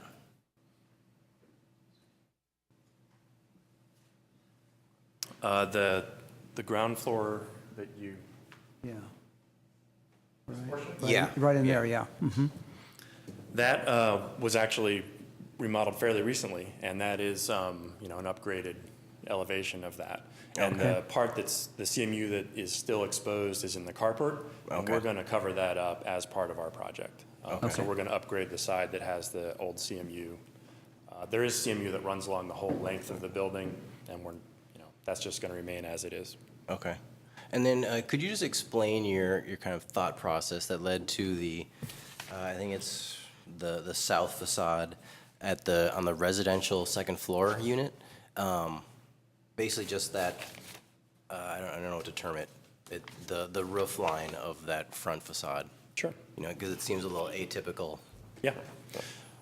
There's a couple of things that we're driving that. One is the ground floor is fairly contemporary in design, so even though we were bringing a residential scale addition to this, we wanted to still keep it in the contemporary flavor, maybe a little bit toned down so it's not uber modern.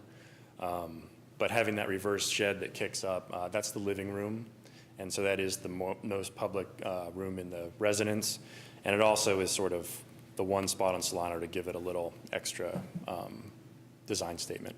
Okay. And we tried to keep, the whole rest of the building, you'll notice, has got hip roofs, so we tried to keep the building wall really as low as we could on all the other sides of the building to minimize the impact to neighbors. Okay, thank you. In working through the design, your architectural issues and problems, did you ever consider trying to make tandem parking in there where that mechanical room is and get two tandem spaces on the site? Was that ever an option you explored? We may have briefly discussed it, but the square footage is really constrained here, and we're right up against our FAR, and Yeah. so we. No, I we agree, didn't it's a do very that. small, I agree, it's a very small site. It's a And constrained it seems site. like tandem parking often, especially when you have a mixed use, it can create more problems than it solves. What if one person wants to get out and they're getting blocked in? It's just. Yeah, but you need two residential spaces for each residence, okay. Well, we do qualify for that exception that I mentioned. Yep, well, we have to grant it. Yeah, okay. One last Okay. question. I have Sorry, one go ahead. question. How many people work in the office? In the letter, it's mentioned 10. So as far as full-time employees, we have 4 admin staff, including myself. So there's 4 people in the office, pretty much 10 to 5, Monday through Friday. We do have agents that come into the office, but they're more in a drop-in basis. They can be there for half an hour, they can be there for 5 hours, but it really just varies. Some of the agents don't work in the office at all, they have a home office, so it just varies day by day. Can I ask you personally a question? Sure. How many cars do you own? I'm just curious. I own 1 and my husband and I own 2. Okay. Okay. Any other questions? All right. So I'd like to, I'm I sorry, I think, just have a quick question about process. So I also was concerned and surprised by the level of response from the neighbors, which seemed to indicate there hadn't been a lot of dialogue in advance. What type of effort did you undertake to inform your neighbors about the project and hear their concerns and factor that into your design? Well, that would be Mr. Winkler. So I think that right next door, we have the office of Hal Hoffman. He recently passed away, so that office was empty. Yeah. So there wasn't really a lot of communication there.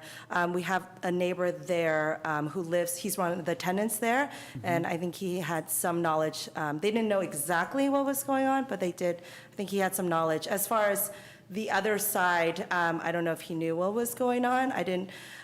I think the big concern was that also if we were to, or Mr. Winkler was to approach them, and they would just get angry and try to shoot him down from the beginning. So he wanted to see if it even would be possible. If not, there's no need to put the cat out of the bag when nothing's going to happen anyways. And so that's kind of where we're at. okay, okay. All right. With that, then, I'll open the public hearing. How many speakers do we have, Ann, tonight? We have five. Or Jeff? Pardon? We have five. Five speakers, all right. Okay, so, we'll open the public hearing. Why don't you call the first speaker? We'll run the clock, so that's 3 minutes. You have 3 minutes. And Jenny Salvera? Apologize if I mispronounced your last name. The,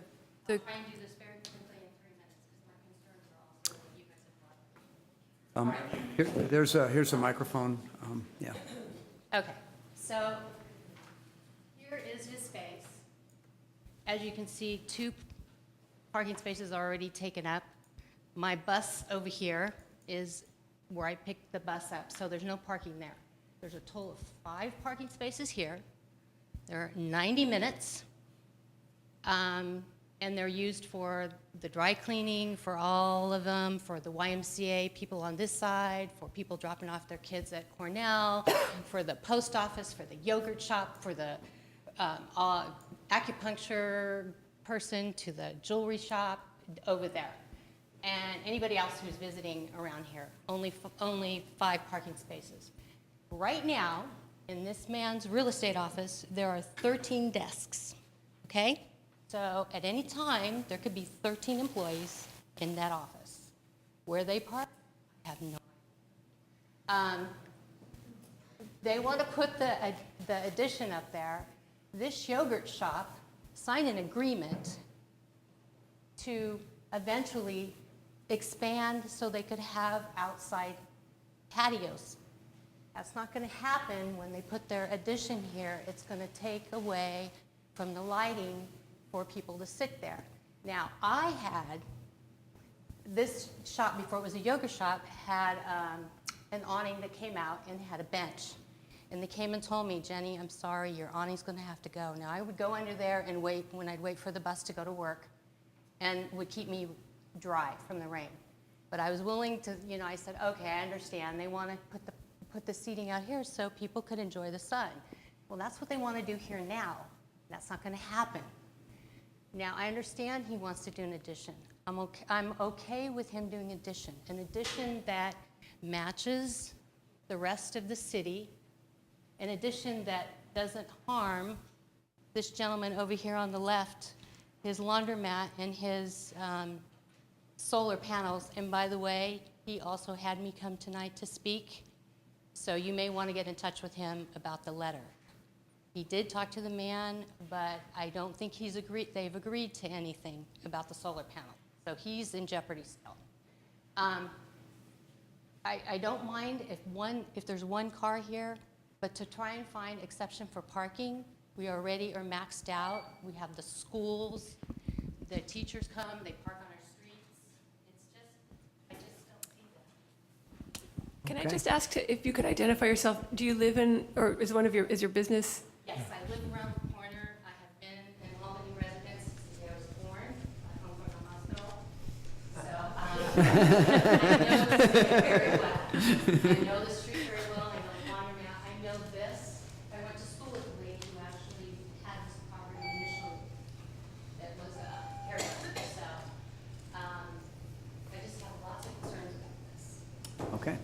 Thank you. Next speaker? Masad Hussein, and then after that will be Glenn Wilmath. Hello, I'm Masood. I'm a resident at 838 Talbot, which is about 4 houses in. And I'm going to pretty much echo what the previous lady said over here, and that's parking is a nightmare on Talbot. And this has been going on since the preparatory school moved in there, and there has been the Cornell school people. It's morning, daytime, anytime. And it's just, eventually it is going to happen. Any addition that's going to come into the neighborhood, whether it is, you know, any new work, any new business or a residence, there's going to be more spillovers. And I am very concerned about this, personally. I hate towing people, but in the last 6 months, I've done that 3 times already. And I don't know why people target my driveway, but that's exactly where they park the cars. But anyway, I'm just concerned citizen over here, and I would like to point this out that, you know, I have nothing against people building a nice, you know, addition and doing all that, but it should be done the way that, you know, the parking should not be an issue. Thank you. Okay. Thank you. The next speaker is Glenn Wilmath, and then David Krebs.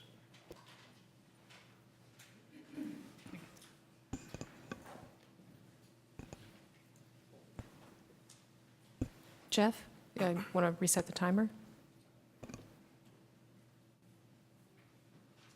In 2012, to have a 3,500 square foot commercial building, you needed 11 off-site parking. And the short answer to how many agents, there's 34. Coming and going. Well, if you have 34 agents and 34 clients, that's a lot of vehicles parked on our streets. My wife wanted me to ask something else, but anyway. So has that Albany Municipal Code changed, Ann?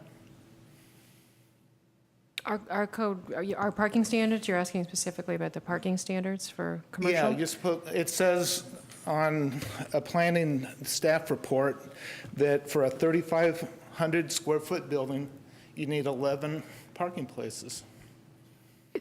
I don't It know. depends I don't on know where the- you're taking that from. No, the parking Why- standard, the zoning code yeah. hasn't changed since The zoning code hasn't 2000. changed since 2004. 2005, yeah, I can 2004. answer your questions, but I Okay, don't want to so- take up your Yeah. time. But the you might be Albany quoting something Municipal out of Code context, does I not think. state that you need 11 spaces? Yeah, Okay, yeah, that's all.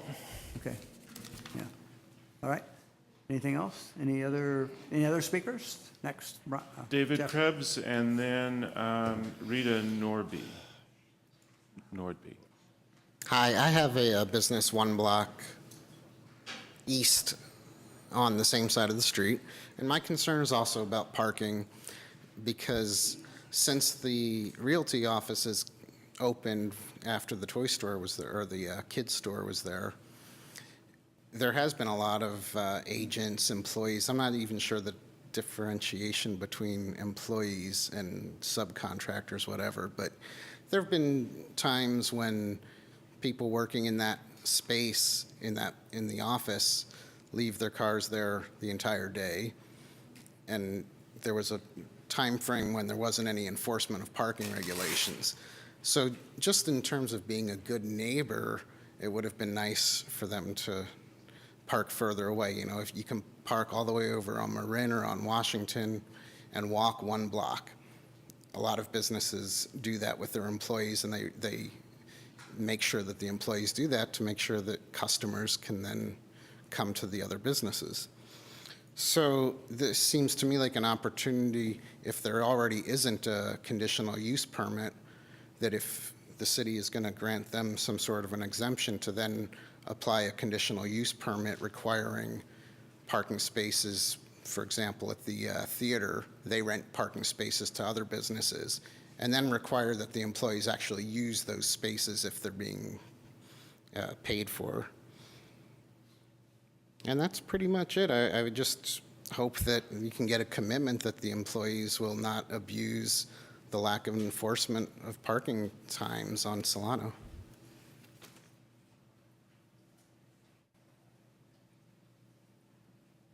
Okay.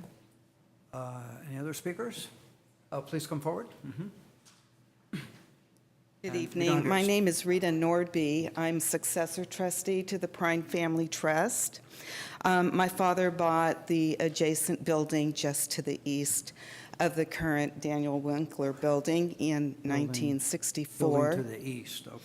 He did see the current building that Dan has now being built. My father is a standard in Albany. In 1969, our family attended schools throughout the 60s, 70s, and graduating in the 80s. In 1975, my dad bought the house across the street, where currently my brother resides. My brother is general manager of the family business, the laundromat dry cleaning. Father passed away in January. So I'm charged with being the trustee and also managing the business together with Harry. This is a new thing for us, as it has always been Dad's baby, his sixth child. I did want to comment on the building next door. It was built as mixed use with a one apartment and commercial in the front. It was later split into a studio and two-bedroom apartment. This is what I have been told and was my understanding. It's now going back to the three-bedroom. I do want to draw two major concerns that we have. One of them, which is the solar panel issue. Unfortunately, I only have 3 copies of a picture with a diagram on it that you all share. Sure. Dad put the solar panels on the roof in the mid-'70s, before, you know, solar really became a big thing. It's very, very effective. One of the things that Harry and I are talking about is the feasibility of improving the laundromat, the facade inside. And one of the things that I'm very passionate about and he's very passionate about is going green. And the solar panels are a very big part of any kind of improvement project that's going to go in that direction. As you can see on the diagram, the existing 3 panels that are there are absolutely in the pocket of the shade. I drew a line from the site poles now to where the site poles end. My bigger concern is the 3rd pole that's towards the front of the building that you cannot see on that picture. And we will be talking, am I already on? Go ahead. Go ahead. You can We will finish. be Make talking the with point. consultants about relocating the panels and the feasibility of adding more. And if this is a possibility, yes, we do want to work with Daniel to have it relocated and work with him. I would like to have that a condition of approval so that we have something, you know, that will enforce this agreement. The second thing is on parking, and I want to go back a little history. We lost parking spots during the beautification of Solano. We lost parking spots with the bus turnout. Now we do have the 5 in the front and some 90-minute parking on the side. My question to the architect and to Sunny is, right now you have 13 desks in there. With the expansion of more office space, how many more desks are you thinking about putting in there? I understand realtors in and out. I have been in the office before and it is crowded. I saw every desk was filled. I hear my brother with regards to the parking issue, and it's imperative to the merchants on Solano to have a quick turnover. We really do need Daniel to take responsibility and move his long-term and people out further from the 90-minute parking space so that we can continue to thrive and be part of the community as well. Thank you. Okay.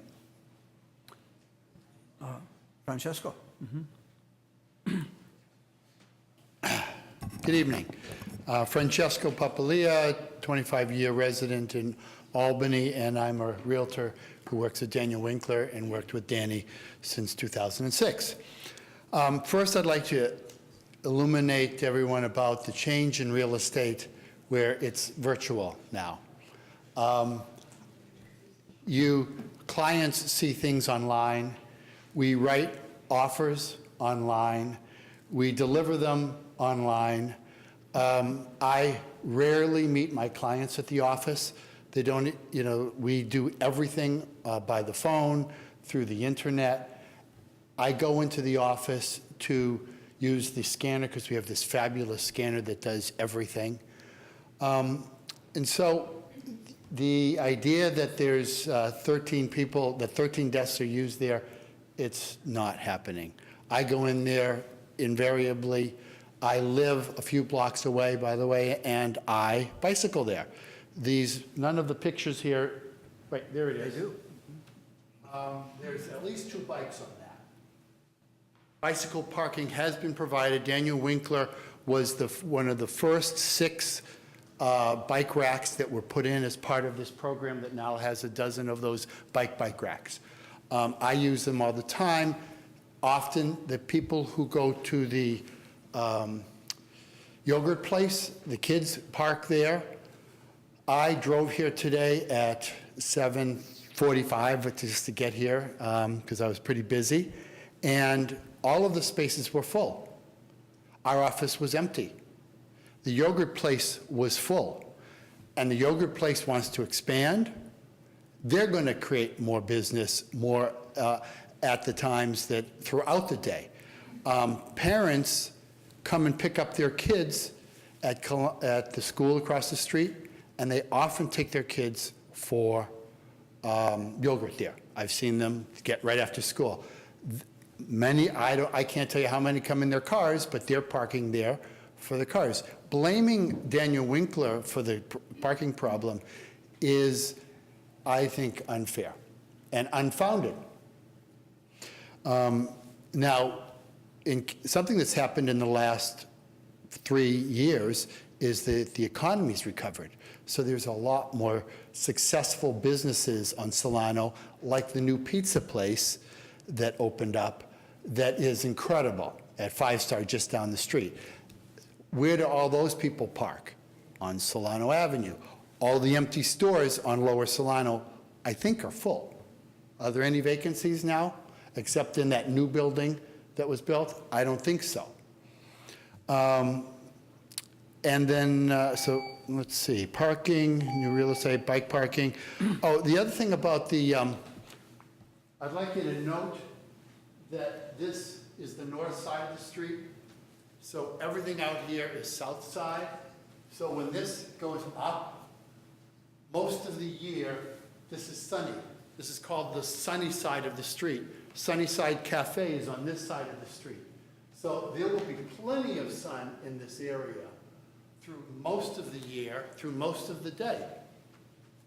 100% of the time in the afternoon.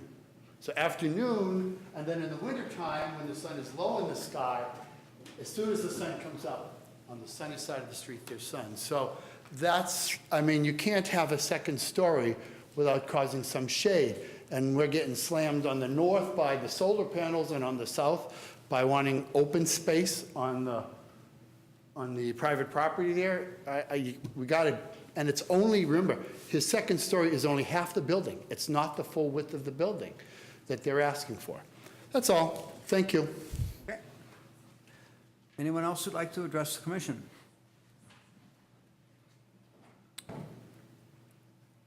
Hi, I'm Brian Parker. I rent space Down Solano, I have a P.O. box.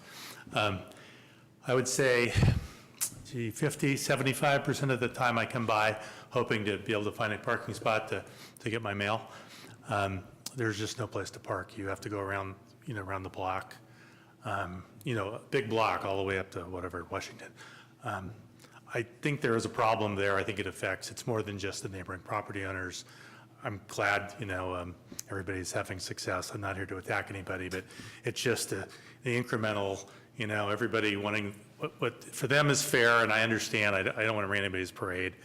But when you add it all up, we don't ever deal with the programmatic problem, which is a problem, and it affects more than just the neighbors.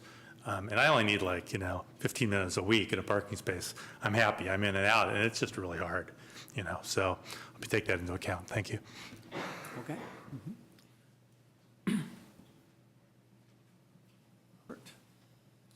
Evening, Commissioners. My name is Robert Chasty. I'm a homeowner in Albany and a business owner, and I have a business with a building on Solano. And I'm very familiar with the problems. I think that what we need to do in Albany, and I'm not speaking against this project, I'm really happy that Daniel Winkler's doing well, that they want to expand their facility. And I was really happy to hear and to meet Harry Prine's sister, who spoke so well. I think that in the time that I served as president of the Solano Avenue Association, we tried to address this problem. And the city needs to deal with this in a more programmatic way. These problems are not going to be resolved on an ad hoc, case-by-case basis. You'll have the same kinds of complaints and the same kinds of arguments in favor for each institution. So I would like to see the city take a bigger look at this, a more long-term look at this, and see if we couldn't come up with a community conversation, because this will change the way we deal with things. There's the Measure D issue regarding off-street parking for any second-story additions and so on.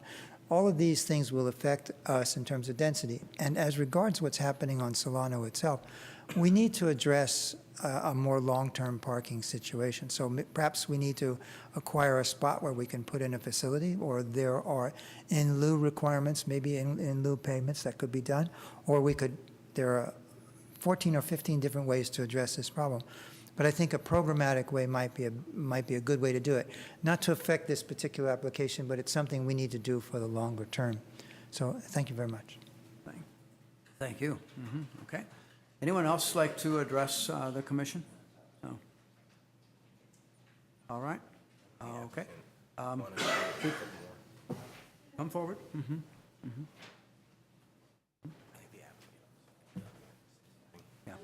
Second time I speak, I'm retired, and I stay home a lot, and I live on Talbot.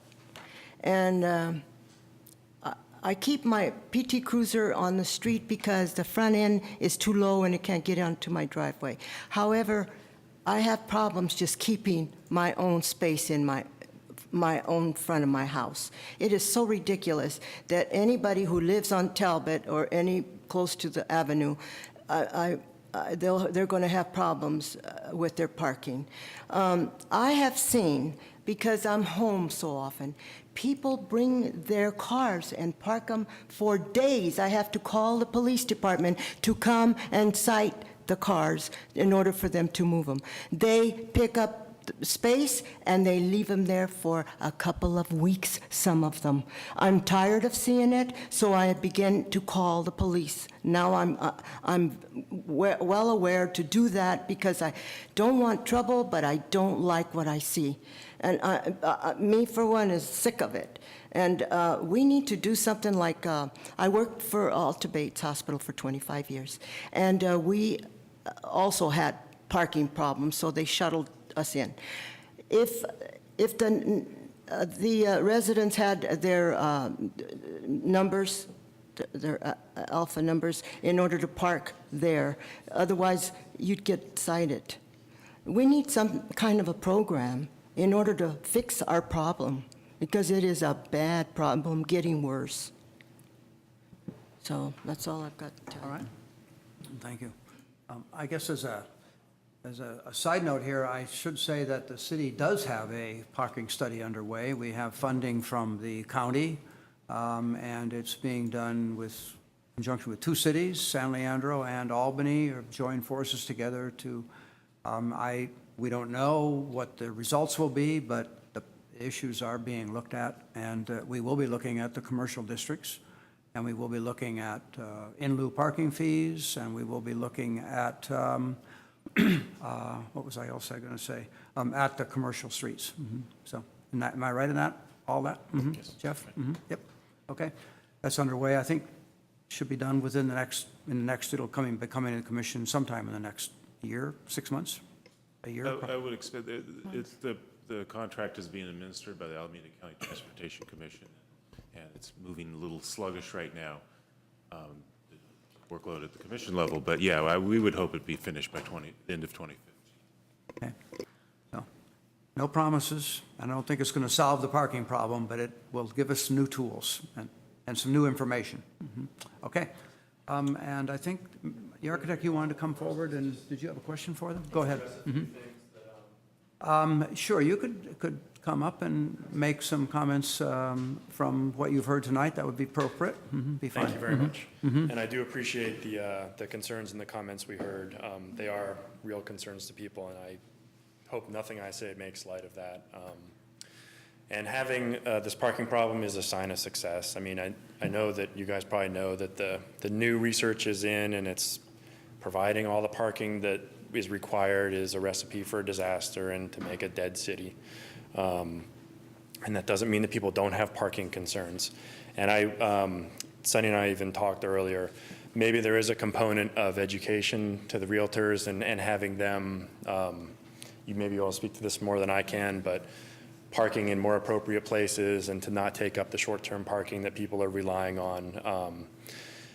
And I want to reiterate that I think Jessica pointed this out, but you know, the cafe here, it's not geometrically possible for it to be shaded due to the orientation of the sun. And also, we are reducing the residential parking requirements, so we're technically reducing our required parking even though we're still not meeting it. That's a valid point, but I do want to just keep reiterating that.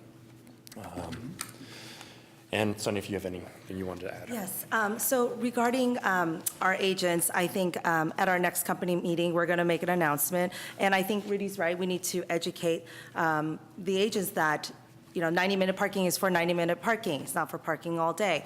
And we're going to ask them that if you're going to plan to stay long-term, to park away from the 90-minute parking. You know, they know that they can also get a ticket. And we can't control what they do, but we're going to ask them. We're going to make an announcement at our next office meeting. We have an office meeting once a month. And so then you may get 20 agents in the office at a time, 20 to 25. And that's for about an hour and a half, and then usually they all leave. So regarding the desks, right now we actually have 10 desks in the unit. We have a conference table for meetings and meeting with clients and things like that. We're planning on putting probably 3 to 4 more desks, which would be like the 13 to 14 desks. So yes, I mean, we could have that many people at one time, and we are going to make a point to not park in that 90-minute zone if we're there for more than 90 minutes. Regarding for the 34 agents in our company, I mean, we have that many people that are licensed. They also live, some in Marin, in the Peninsula, some live, you know, in San Ramon, and so they're not always, they never come into the office. So to say 34 people can be here at one time with their clients, I mean, that just never happens because they don't even live in the area. And then regarding the shade also, I understand the concern about the shade, and I actually went and took pictures. I took some pictures at 9 in the morning, and it was just so gloomy that there's no sun at all, so I couldn't show that. But I did take pictures at around 11, 11:30, and 12, and all those pictures that I actually have, they show that there's no blocking of in front of where the cafe would be. So I don't think that that would be an issue as far as blocking of the sun. Wait, you know, we're let everyone run a long time here, and I want to keep the meeting moving. So if it's really important and you really want to make a good point, if you're just going to dispute about the yoga thing is very successful. He said nobody's ever in the office, but they're adding 3 more desks. And it's not just the 90-minute parking spots, it's the residential parking Yeah, the commission understands the point. I think Right, we, and I we think we get understand the that point, yeah. too, but then, Okay. the school is right there also, the YMCA is there. That's good. And, I see during the times where school comes in and school gets out and all that, I see flooded there too. And I live there, and I understand, and I can't even park where I live. Right. And, even when I come home at night, sometimes at 9 o'clock at night, there's no parking. There's no parking in front. So I have to park around the corner as well, Okay. and it can be kind of scary walking at night. So I understand the parking concern too. I'm sure the commission clearly gets the point about the parking issues on Solano. So you're not going to require all of your agents to ride bicycles like Mr. Papalia, huh? No, some of That's a different matter. Okay. All right. Thank you very much. Thank I actually have a quick question for the applicants before they go. Yes, please. What's happening to the resident of the unit that's about to be eliminated? So, so he knows about what's going on, and he knows that he's going to pretty much have to move out, and we would give him ample notice. And he's a single guy, and he has moved his job to the peninsula anyways, so I think he's going to probably end up moving there. He was working on Solano Avenue, and he moved jobs, so it kind of worked out as far as just timing. Okay, good question. Does he have a all right. car? Yes, Chris? he has a car, and I Chris? think he has a motorcycle too, so He had a that's two. car and a motorcycle. All right, well, we can't count cars that way, but that's good to know. Okay. Any other questions? All right, then I think is there anyone else in the audience who needs to address the commission on this item? I think not. We'll close the public hearing. Thank you. If we have other questions, we will call you back. Thank you very much. So then we might have some design questions, I'm not sure. So, all right. Thank you very much. So I'll bring it back to the commission. So it is getting late. We have another big item ahead of us.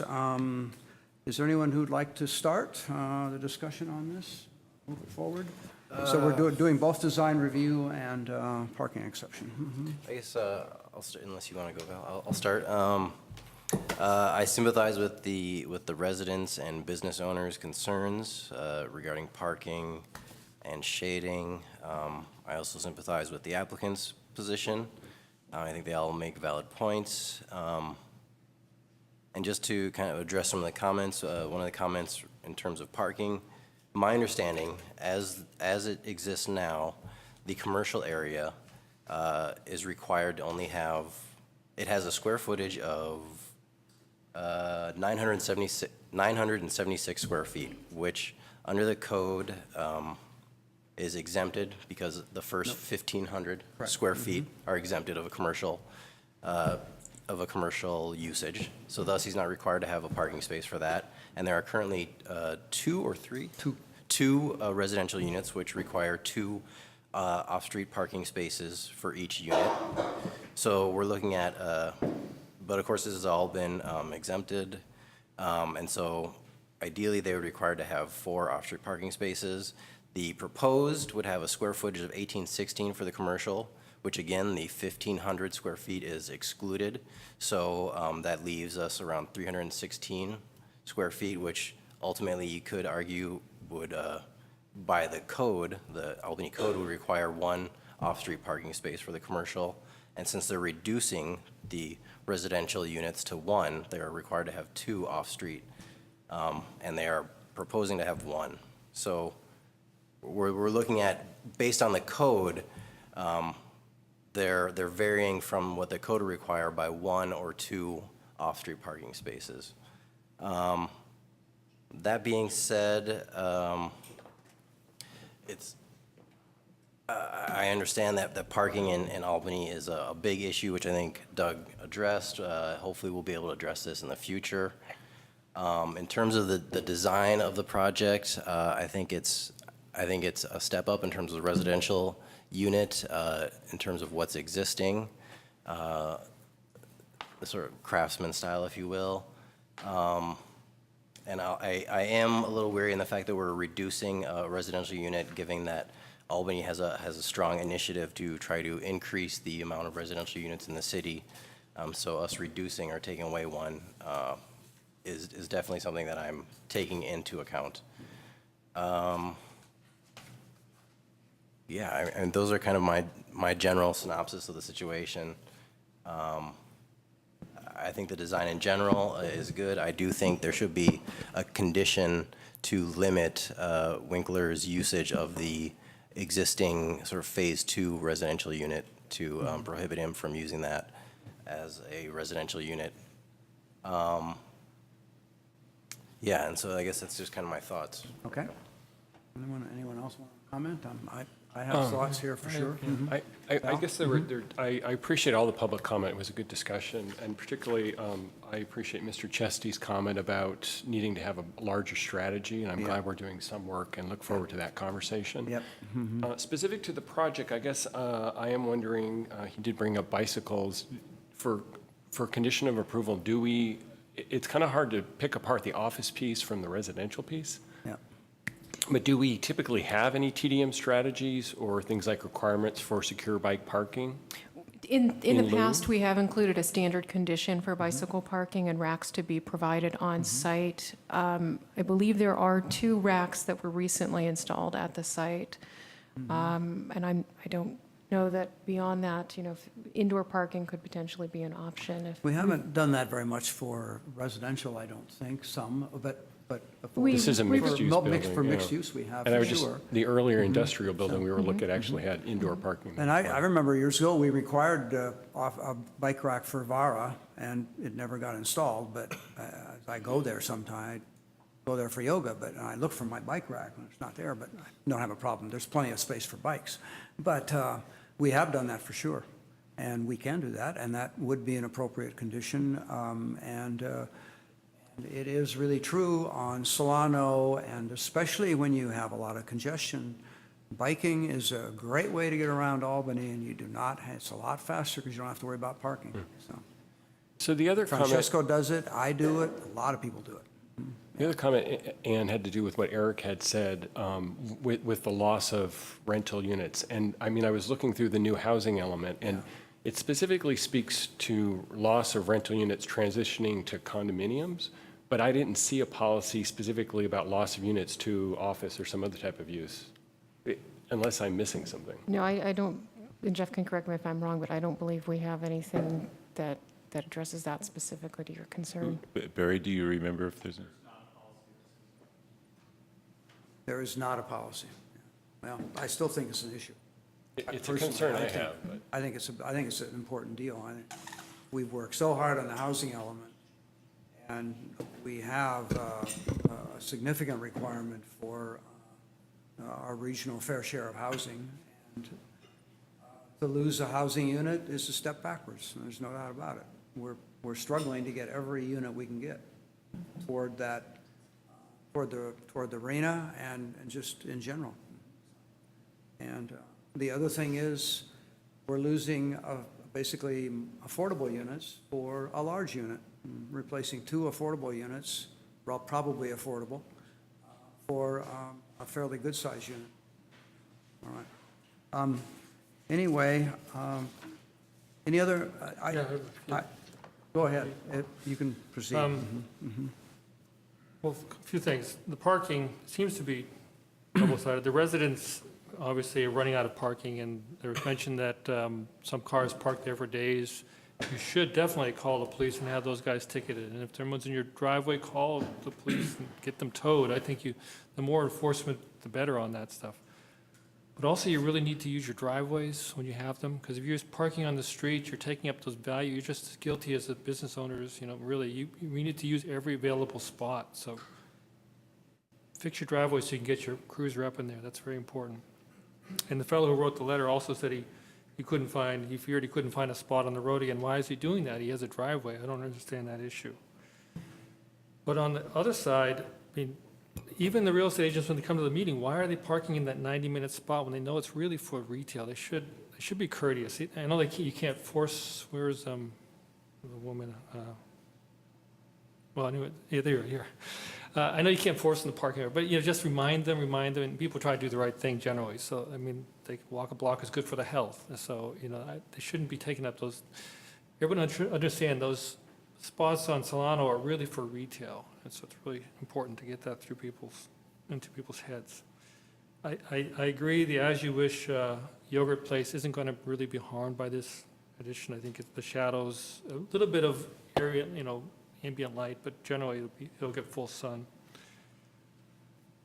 I think it's a good place to have another unit, or have it a little bigger. It's right next to a school. There's good transit on there. I really see the value of having that unit enlarged into a small family place. That's kind of the thing we want to do. It's unfortunate that right now you have 2 units and 4 vehicles, really. That's kind of seems the whole reason you want to live on Solano is you can walk to everything, but it seems to be counter in this situation.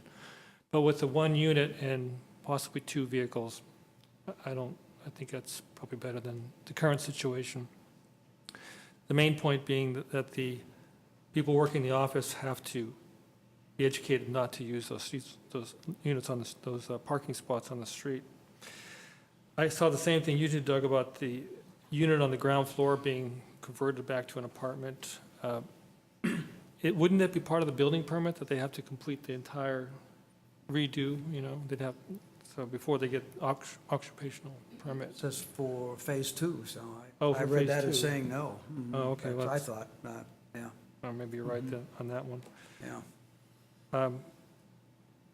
And yeah, I think what the evidence has shown that the parking is being taken by people all up and down Solano. We can't blame it all on the real estate agent, although they might have something to do with it, but shouldn't take the full brunt. Those are my comments. All right. I have some comments. I think, I really like the design. I think it's thoughtful, and I think the density, adding a little bit of density to Solano is a good thing. What I'm disappointed about, and I'm not sure if I can vote for this project, is the reduction in the units. I think that it's such a strong, important part of the housing element, part of the general plan, to densify Albany and to not lose units. And as a housing advocate, it would be hard for me to vote to lose a unit. But the thing I'm most disappointed in is sort of while I understand the owner is a great neighbor and contributes to the school, and you talked a lot about the other causes, I don't feel that there's been a good faith effort to communicate effectively with the neighbors, to communicate effectively with the staff on where they park. I think mentioning it at a staff meeting is kind of, I have a big organization and 170 people. If I tell them they can't park in front of the office, they don't park in front of the office. You should be able to have more enforcement mechanisms than just hoping that people will do the right thing, because it sounds like they're not necessarily. That's just a little editorial. But I think the design is nice. So I don't have any comments on the design. All right. Okay. Like Susan, Sorry. I have trouble losing the housing unit, a lot of trouble losing that, and I probably can't support the project, or at least would vote to continue it without prejudice to come back anyway. I think they need to look at, we should keep our housing units. So that may defeat the purpose of the project, which is to provide a housing unit for one of the employees, but I really am bothered by the loss of the housing unit. I also am not, now I may be alone in this, I'm not very excited about the design. And I have design review questions about it.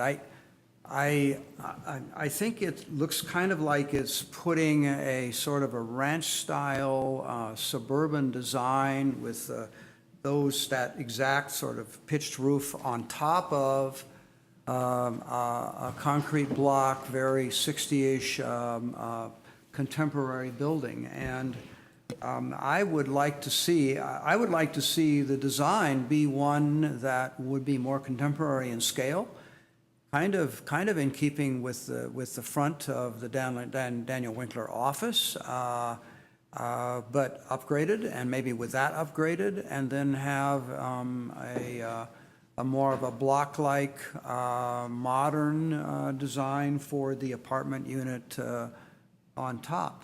I may be the only one on that, but that's my take on the design. I just saw it as being a clash between the existing and the proposed new that bothered me and didn't appear to me to be compatible.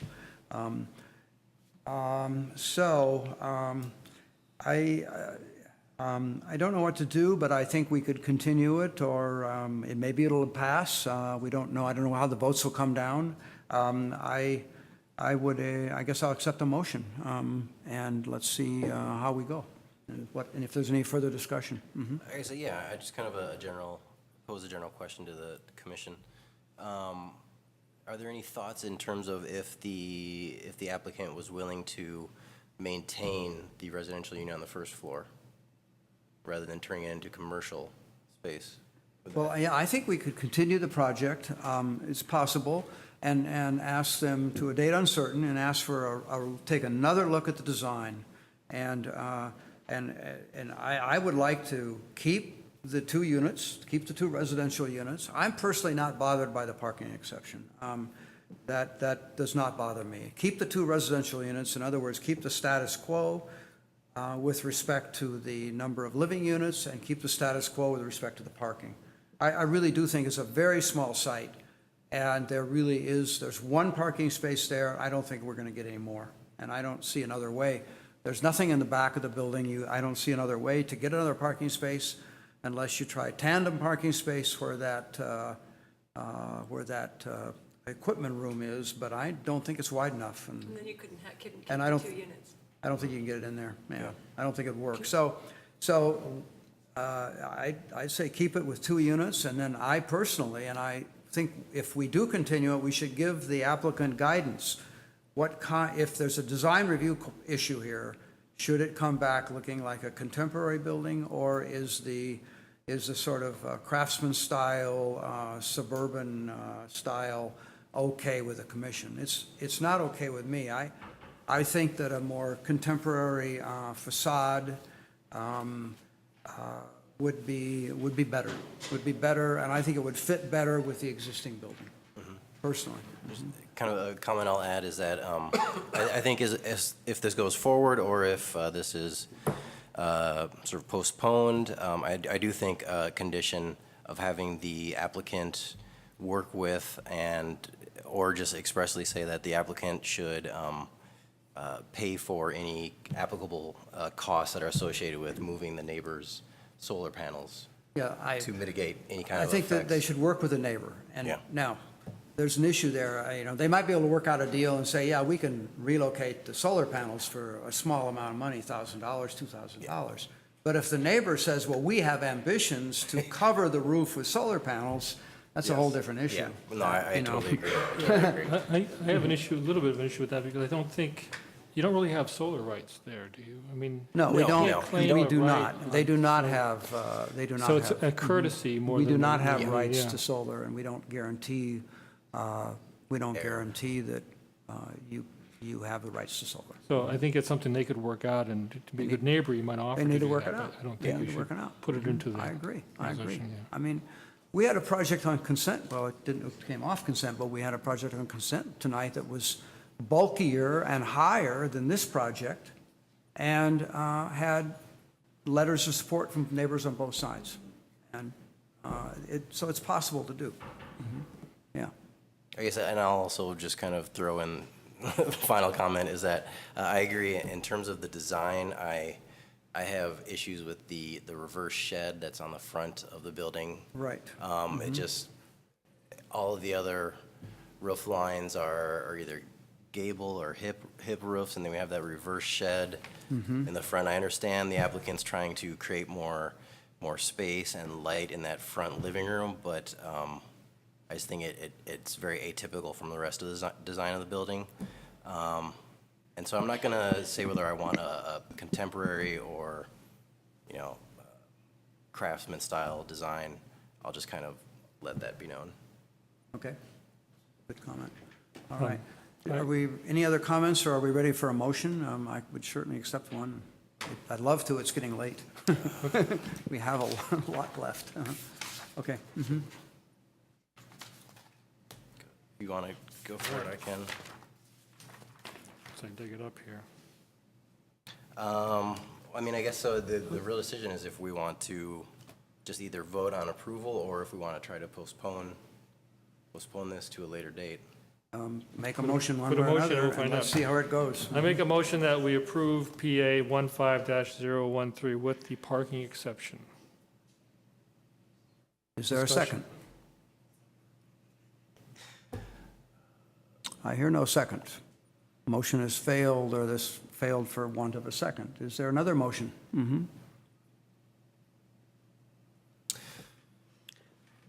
I'm not exactly sure of the technical term. I move to postpone the item or Continue. continue the Continue. item for the owner and architect to review the possibility of preserving the second unit in a different form, perhaps. And I think that'd be fine, and review the design based on the commission's comments as well.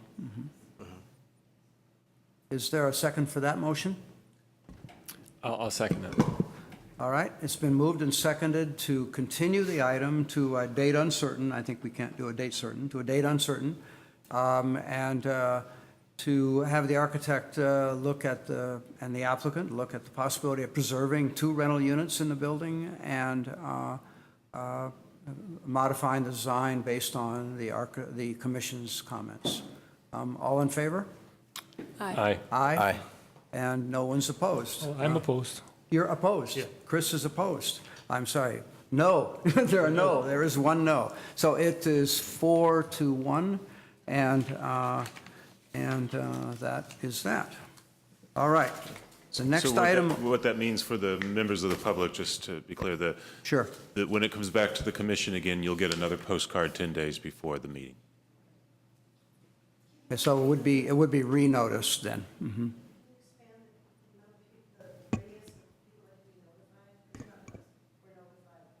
We can't expand the notice, but if you are interested, you can email me your address, and I will have, That works, yeah. gladly add it If to you're our interested mailing in this list. particular project, Yeah. you can be put on the notice list. Okay, okay, good.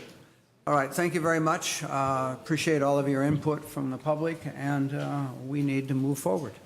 The next item on the agenda tonight is the waterfront element, I believe.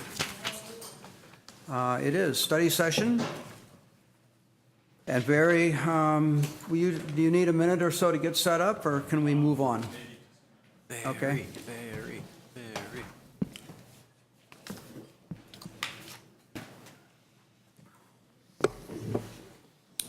Okay. Okay. Put that out, come. Just talking to myself. I wasn't quite sure how that was going to turn out. Okay, that was a quick minute. With the jelly I think beans? we're ready to go. That was quick. That's great. Good. Okay. Good evening, Commissioners. I'm Barry Miller, General Plan Consultant, and this is the 19th study session on the General Plan update. For some of you, it's the first. For some of you, it's the second. For Chair Donaldson, it is the 19th. We've been at this now for 23 months. And we've been through 2 housing elements, and now we're kind of in the final stretch of the major chapters of the general plan. Tonight, we're going to talk about the waterfront element. As a refresher, you can see on the left-hand side of this slide the current structure of the general plan, which was adopted in 1992, now 23 years old. On the right-hand side, you see the proposed structure of the new general plan, and at the last study session, we walked you through some of the changes between the old plan and the new plan, so I won't repeat that. But I do want to point out that we've actually gone through draft policies for all of the chapters that are shown here on the slide. So there are working drafts of the goals, policies, and actions for all of the chapters in the proposed new plan. This is the last chapter that we haven't yet previewed for you, and that's what we'll be doing this evening.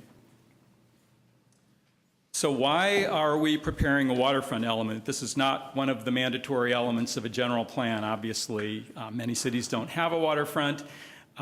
The state encourages cities to adopt what they call optional elements in your general plan if it deals with an issue of high local importance. And I think you'd be hard-pressed to find an issue of greater local importance than the future of the waterfront. It's an issue that's been on the front burner of Albany planning for many years. It's been the focus of several major planning initiatives over the last 20 years.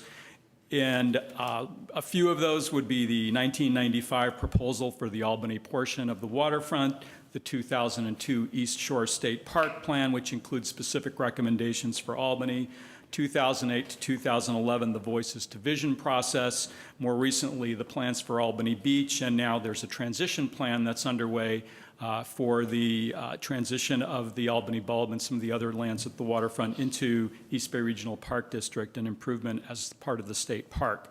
But the waterfront's also been a major focus of things like the Public Arts Plan and the Parks, Recreation, and Open Space Plan.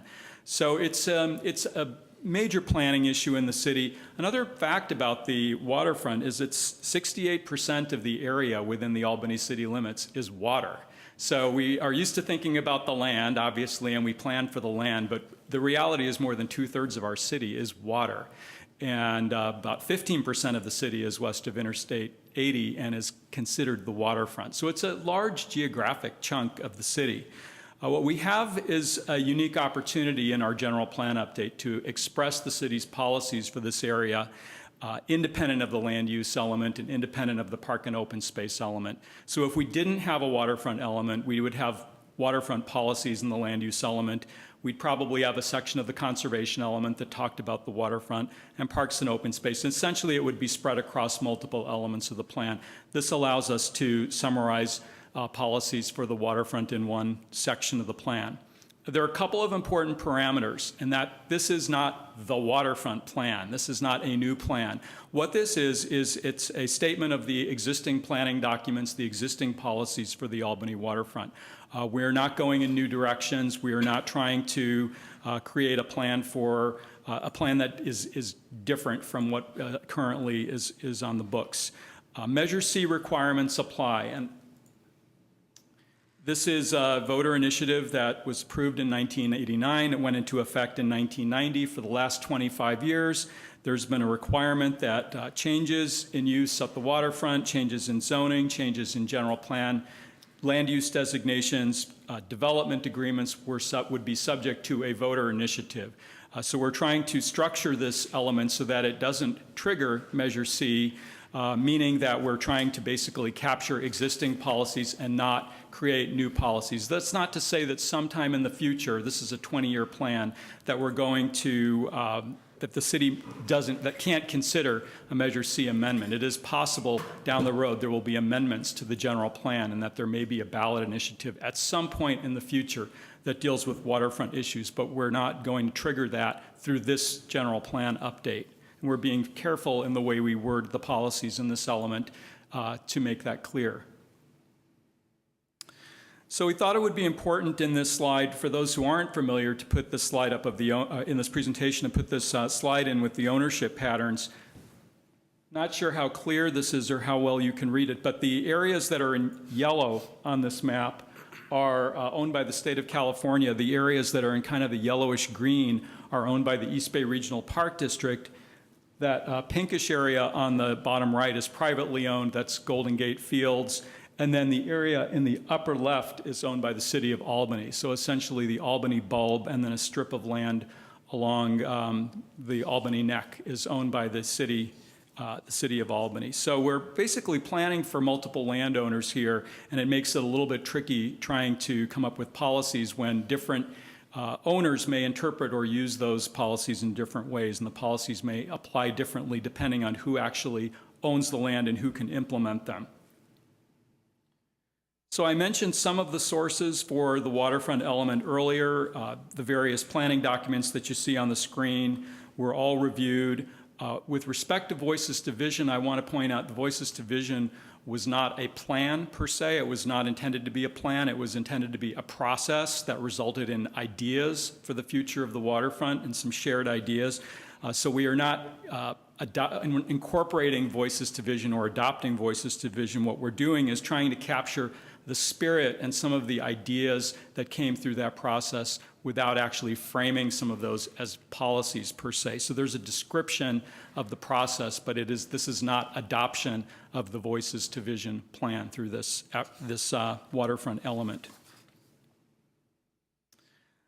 I also think it's important to provide some context. What you received in your packet and what everyone has received is a statement of goals, policies, and actions. In the actual general plan document, those goals, policies, and actions will be preceded by a chapter with narrative text that provides some basic background information. I think it's important to note that there's some context for the waterfront policies. So there will be a description of the waterfront's history, a summary of recent planning initiatives, a summary of the Measure C requirements, summary of the ownership issues and the key planning issues and sort of where we are with respect to the area, and then the goals, policies, and actions. We haven't yet written that first part because we want to make sure we're on target with these goals, policies, and actions before we do that. But I do think when this actually is in a printed document, that will precede it. So also the land use map, the general plan map, at this point in time, we're not changing the general plan land use map for the waterfront. So you see two designations on this diagram. The light green area is the commercial recreation designation. The dark green area is the park and open space designation. We're currently in a little bit of a conundrum because there are areas that have been transferred from Golden Gate Fields to East Bay Regional Park District that still have a commercial recreation designation. They should really be park and open space because that's the intent of the land. So we're looking for ways, without violating Measure C, of showing, of actually reflecting what that land is intended to be used for, which is parks and open space. The specific area I'm talking about, let me see if I can point to it on the map.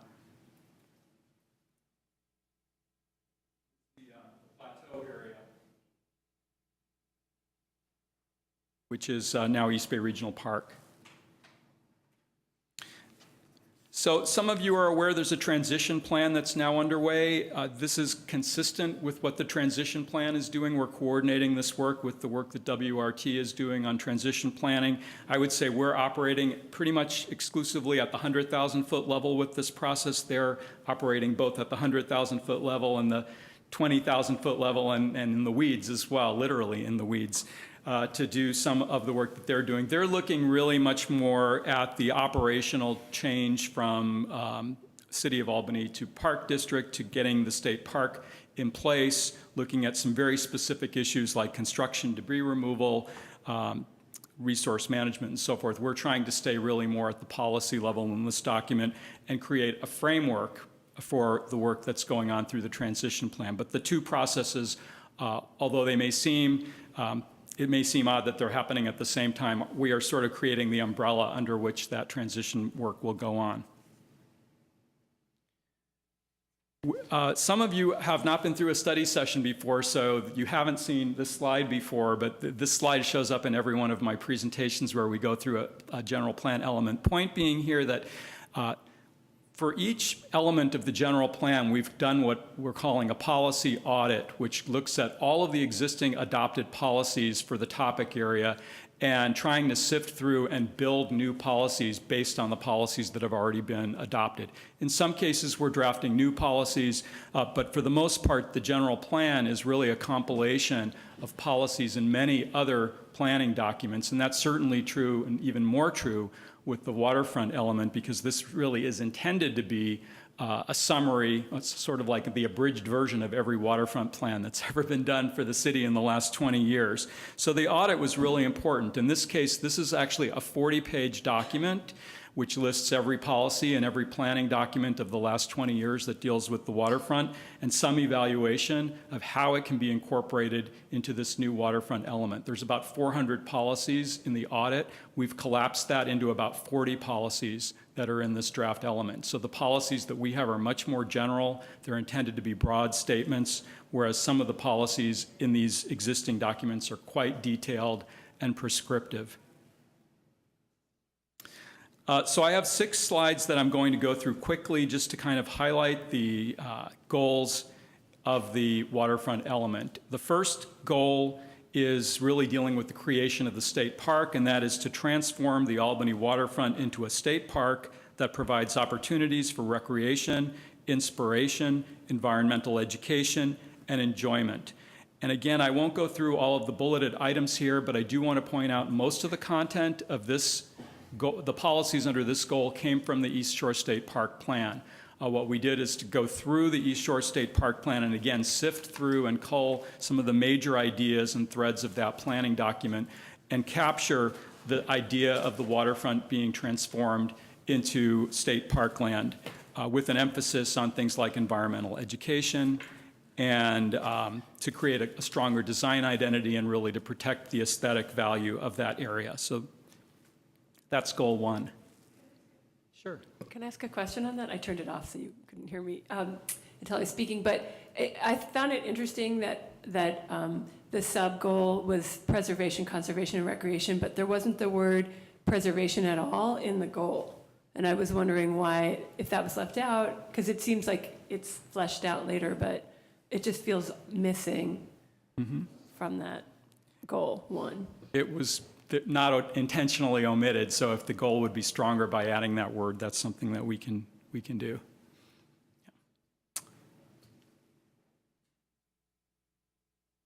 Okay, the second goal deals with waterfront recreation, and this really looks at how the city can expand recreational opportunities for all Albany residents. At the waterfront, this looks at the principles of diversity and inclusivity in programming for the waterfront and planning for the waterfront, and also specifically at increasing opportunities for hiking and picnicking, providing facilities at Albany Beach, making sure that this is a daytime park, not a nighttime park, and programming it accordingly, looking at various water activities, and primarily coordination. I think coordination with Regional Park District and with neighboring cities is really an important part of this goal, and looking at how the city programs the waterfront park. Can I ask a question on that one? It seems to me there's tons of controversy around the dogs issue. Is that, it sounds very open and general. Is that purposeful? Sort of that it's not very prescriptive or specific around policy about dogs and beaches and... Yeah, it is purposeful because it's being addressed through the transition plan, and we're letting them handle that.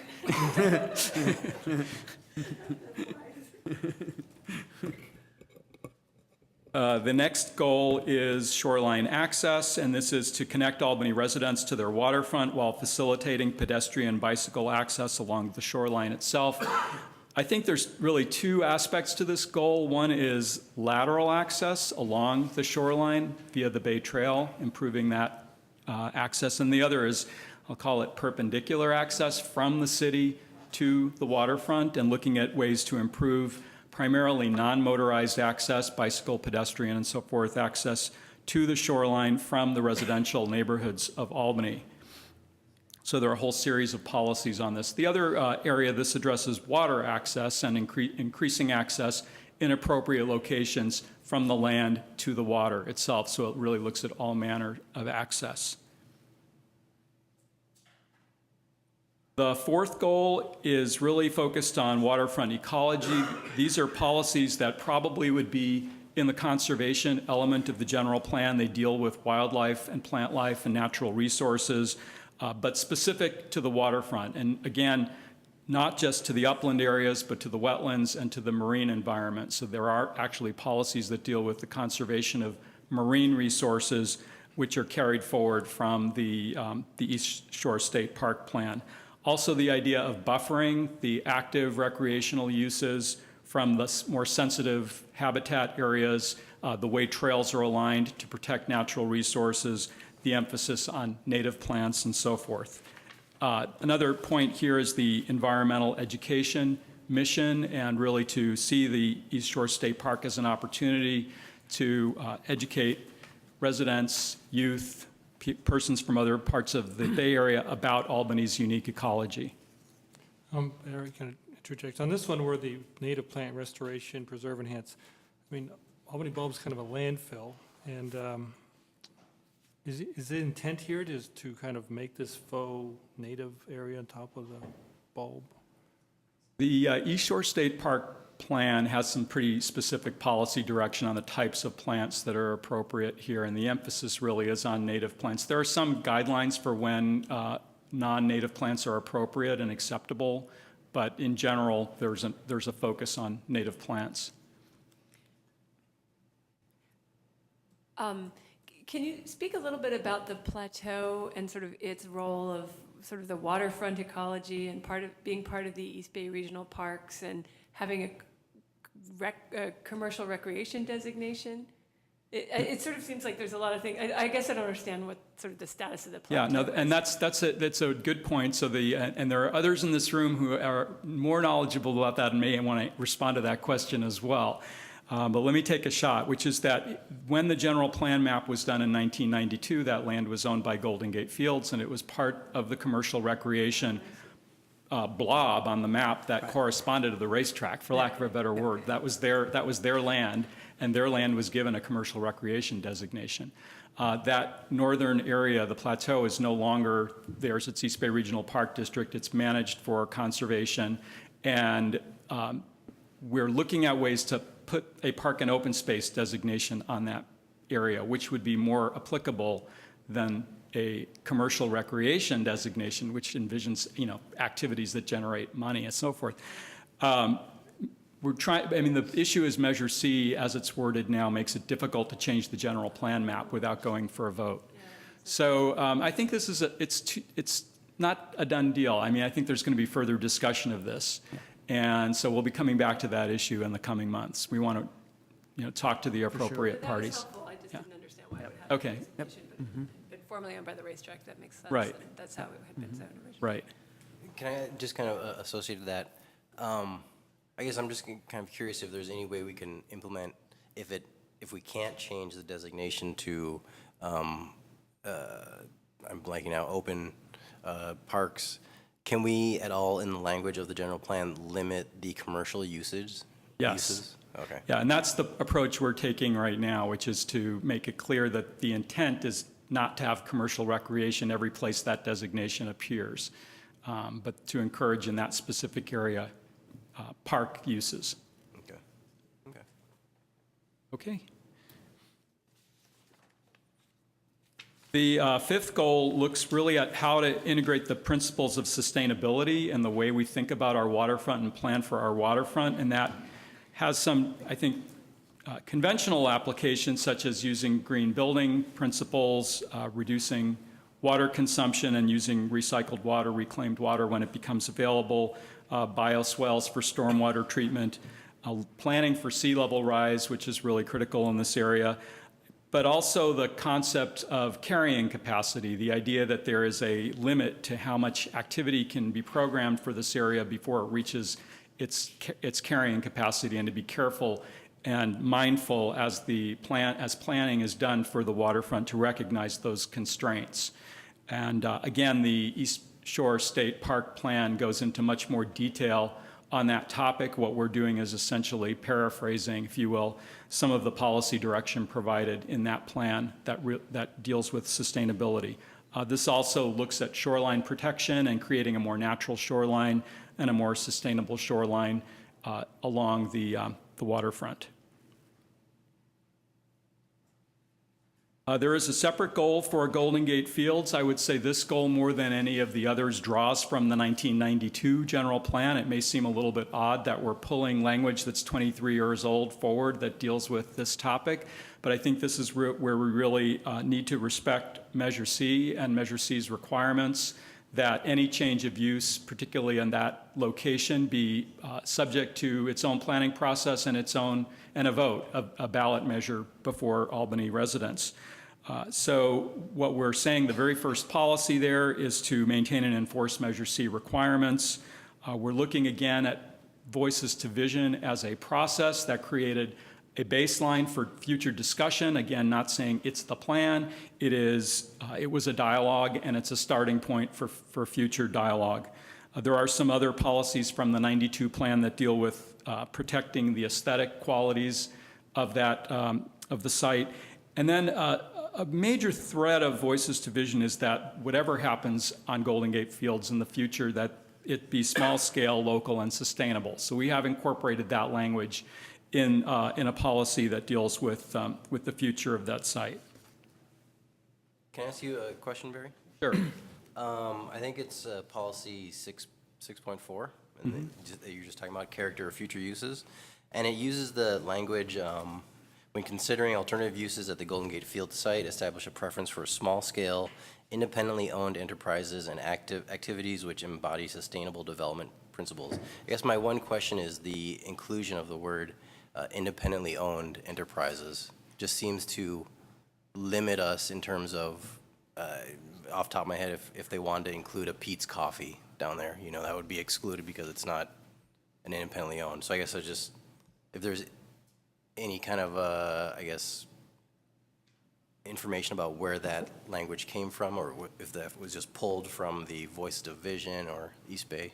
It was a major theme in Voices to Vision. I don't know that they would have said you can't put Pete's Coffee there. It's one of those things where, well, yeah, it used to be independently owned and local, and now it's not. But yeah, no, that's a carryover. And again, I think, you know, when we get to discussing the nuances of the language, that's the kind of feedback we can incorporate and maybe make some changes to policies like that. Okay. Barry, I have a couple I'm sorry, what's the process? Just if we give feedback now, sort of, how are specific comments going to be incorporated? Or if you could help us understand. Sure. We need to have a public hearing tonight, for sure. We need to open the public hearing, and then, go ahead. But, yeah. I'll just, and this is actually the last slide, so it's good timing for that question. So what our hope for tonight is, and I realize it's late and we, may not have as much time as we might like, is really to look at these three questions, which is, what are we missing in this? Are the policies moving the city in the right direction? Are there additional action programs that we need to look at to implement these policies? These are the same three questions that we've put up at the end of every one of these topical presentations. Right. The way this has worked in the past is we've heard from the public on each item, and then our chair facilitates input from the commission. In some cases, at a more global level of, are there any major comments on the whole thing, or in some cases, page by page or goal by goal, kind of walking through. And then what I do is I take your feedback and incorporate it in a revised version of this. I think in this case, there'll be feedback coming from other organizations and entities, so it may be a while before it comes back to you. When it comes back to you, it will probably be in the actual general plan document with some changes that reflect your input. That's what we've done in the past. Okay, sure. That's good. Good question. Thank you. I have a couple of overall kind of global questions. So you have 6 goals. Tell us a little bit about how you sort of came to filtering the 40 pages down to these 6 categories. That's one question. The other question I have is, a lot of things are in italics, like on first page. Right. And what does that signify? What did I was confused. I wasn't sure how to read that, or why they were in italics and why some were, like under policy 1.1, there's a whole number of bullet points in italics. So talk to me a little bit about that. Sure. Both. I'll answer both. So in terms of how we came up with the 6 goals, in going through that policy audit, I tried to identify a topic for each of those, for each policy that was in there. And in the East Shore State Park, there are probably 20 topic areas. And I had, at one point, 20 different goals. And I thought, you can't have a general plan element with 20 goals. That's way too many. We've got to start consolidating. And what I looked for were ways to merge common or overlapping themes until I was able to identify 6. And the 6 isn't a magic number. It happens to be about the same number of goals that are in all the other elements of the plan. And I think there was an effort by me to try to make this similar in tone and cadence to the other elements of the plan, and those generally have 5 to 7, sometimes 8, sometimes 4 goals. So I was looking for 6 or so topic areas that made sense, that were logical, and this was the structure that we came up with. With respect to your other question, a general format convention in the plan, in the general plan, is that the policies are and this I should say, this will be clearer when this is in a formatted document. Right. But the italicized text is not part of the policy. It's meant to be background information that helps the reader understand the policy. If you read a policy that talks about preservation, conservation, and recreation areas, the first thing you want to know is, what are those things? what does that mean? And so the italicized text provides a way to give you that context and provide a little bit more information without actually incorporating all of that in the policy itself and creating very long policies. So that's... Okay. Yeah. Okay. I don't know if it's appropriate right now or not, but I respect that what you're doing, and I understand the difficulty you had in narrowing it down to the 6. And as I was reading through it, what came back to me is the property ownership issues. We have like 3 categories of property, maybe 4 out there, 3 probably. And each one is in a very different status and has a different kind of policies that would apply to it, I think. The land that's in the East Shore State Park and is covered by their plan really has a lot of planning policies all over it. The Golden Gate Fields is kind of a question mark. It's definitely governed by Measure C. And then there's the city-owned land that's in the East Shore State Park and is a part of the transition plan. That sort of is in a different category to me as well. So in my mind, I was sort of looking at that as the organizing framework, or potentially as the organizing framework. And so I'll make that suggestion. Maybe I should make it later, but anyway, I'll make it now. Let's see if there's anything else. I think that's it. Okay. Oh, there is. I'll go back to the slide very beginning on Measure C. This is another background question here. I went and pulled out the zoning ordinance because I wanted to look at Measure C myself, and I haven't done it for years probably. And what's in the zoning ordinance in B, and which is now your number 2, refers to the establishment of any material amendment to the Waterfront Master Plan. And what document is that? Mm-hmm. And it's in Measure C. I mean, it's by a vote of the people. And the Waterfront Master Plan is not one of the documents that was in your Right. major audit. And I'm not sure myself exactly what that document is. But I think it might be important, especially if Measure C has to go to the people and we need to amend the Waterfront Master Plan. The difficulty of voting by ballot box, or of zoning by ballot boxes is right here in front of us. So that's probably archaic, but I think we need to know what it is and be working with it. Mm-hmm. Yeah. I believe that I'd have to go back and double check. There are dating back to the 70s and 80s, there are a series of documents that were called Waterfront Master Plans. So I'm not exactly sure which one it's referring to. There is, at least on paper, a state park, a long-term ground lease between the city and the state parks that refers to a master plan that was written in the late 1980s that's sometimes called the Environ Plan. It was more of a maritime-related theme. Right. Yep. Mm-hmm. So, off the top of my head, I couldn't point to exactly the document, but we certainly can go back to the legislative history of Measure C. I think it would be useful, maybe, certainly for you, staff, to have at this juncture. And I think it might be useful for the commission as well to be knowledgeable of it, or certainly the public. I mean, some of us need to know, especially when we might be talking here about going to the voters to amend Measure C for the land that's now in the East Shore State Park that used to be the plateau. I don't know. I don't think that there's any proposal to take anything to the voters for Measure C as part of this general plan. The direction from the city council that we've gotten so far in this general plan process is to just capture the existing policies, goals. All right. And that we'll try to, in an appropriate way, articulate the new vision for the plateau, which is part of the East Shore State Park now. Right. All right. Anything else? Any other questions for Barry right now? Okay, I think then the right night thing, I should open the public hearing at this point, right? Okay. Do we have speakers or just come forward? Robert? Does the commission have a preference about the timer one way or the other? It's real late. Let's see how we go. Yeah, start the timer. And so we'll. I have a half an hour, is that? I know.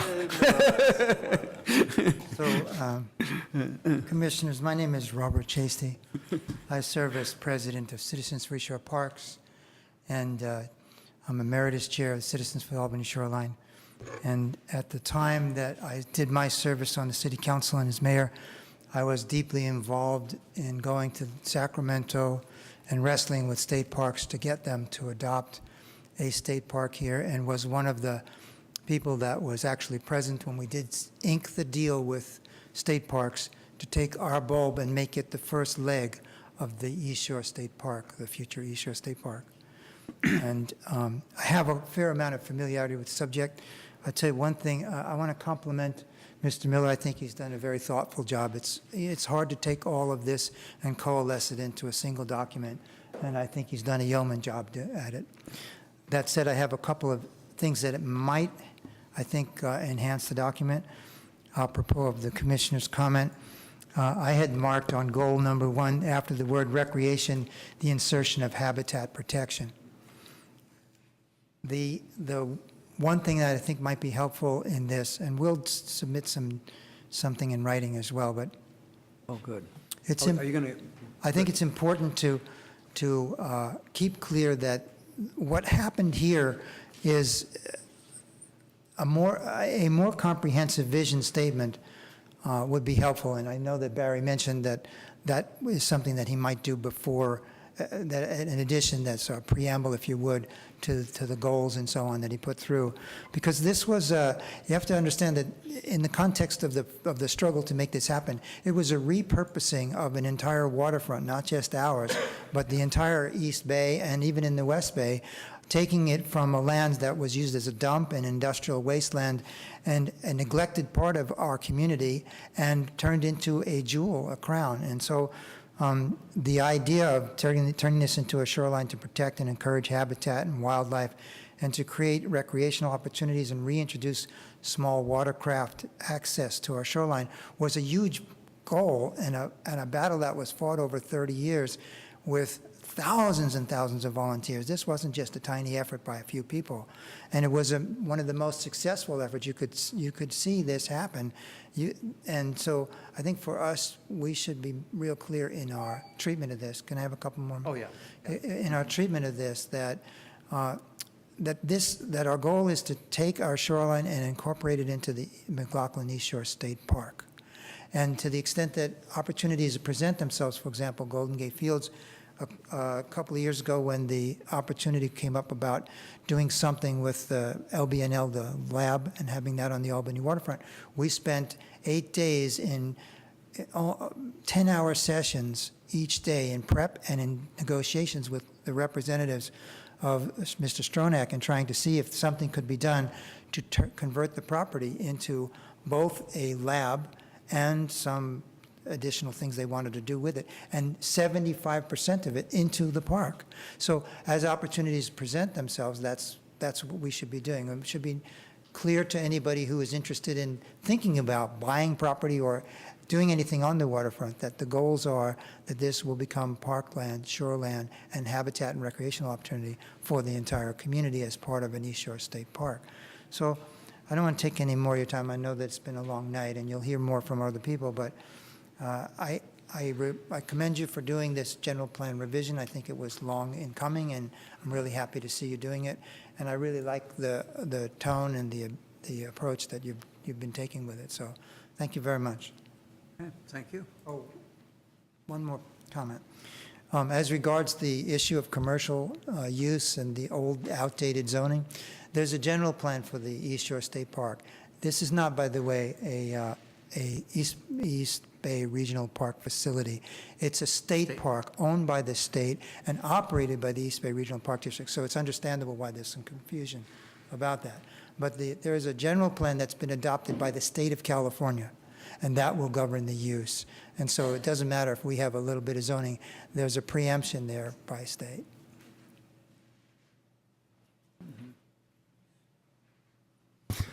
Hi, my name is Brian Parker. I've been here 13 years, an Albany resident. I've been involved in waterfront issues the whole time. Was the chair of the Waterfront Committee, and we brought Fern Tiger in, negotiated the contract, got the money from the council, did that whole Voices Division things, helped elect a couple of council people who supported it, and was probably as focused on what we were doing with Voices Division, which was this high-level concept of what do we want to see down there. Did not get into the details of like who's going to own the land, the open space. All needs to be worked out. Certainly that's the vision that we have, I'm on the CES board too, of having this, expanding the ribbon of parkland along the waterfront. And I know we can't, have maps and general plan designations, is Measure C, but that's clearly where everybody's going. And, we're very close. And I think we should structure this to receive the project that one of these days is going to be built down there.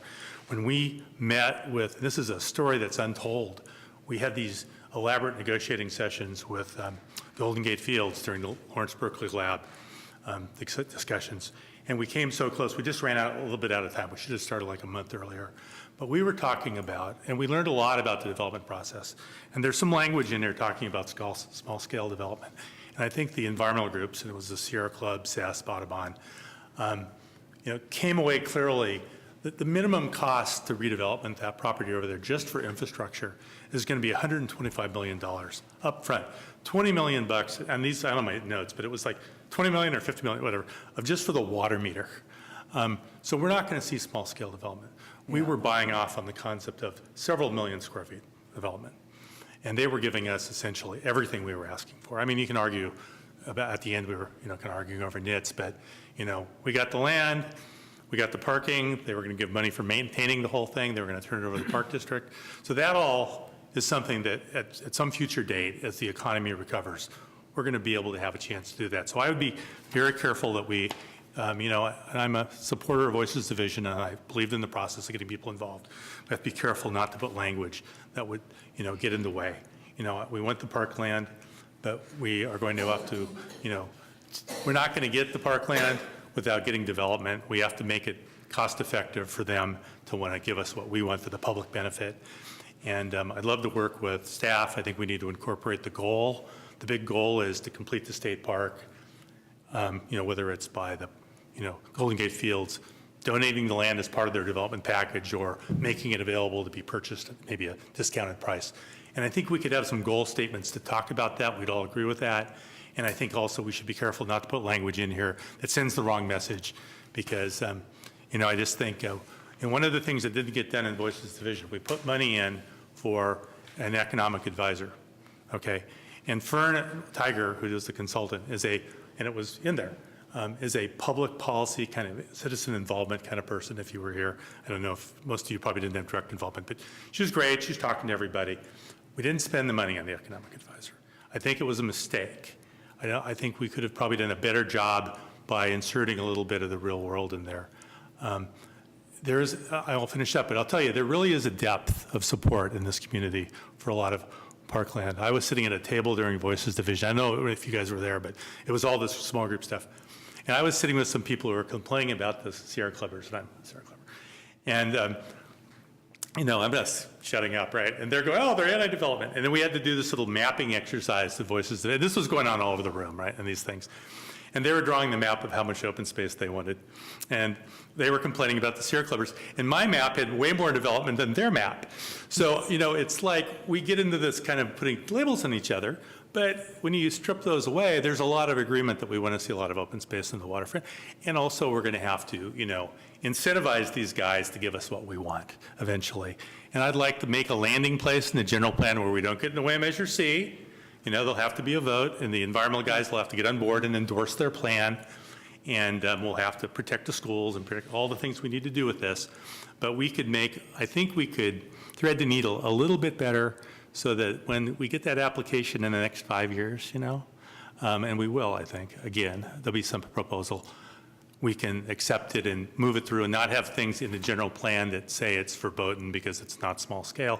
I think it'll have to be big just to get the, that 125 million to bring in new infrastructure, it's just a lot of money. We have to make it happen, and I think we can do that through this process. Thank you. Okay, thank you.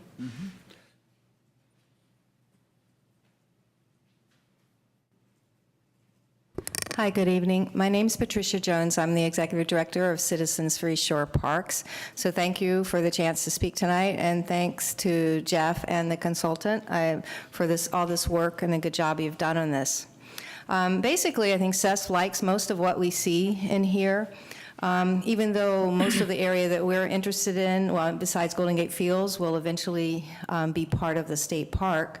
Most of it is, but then there's the bulb.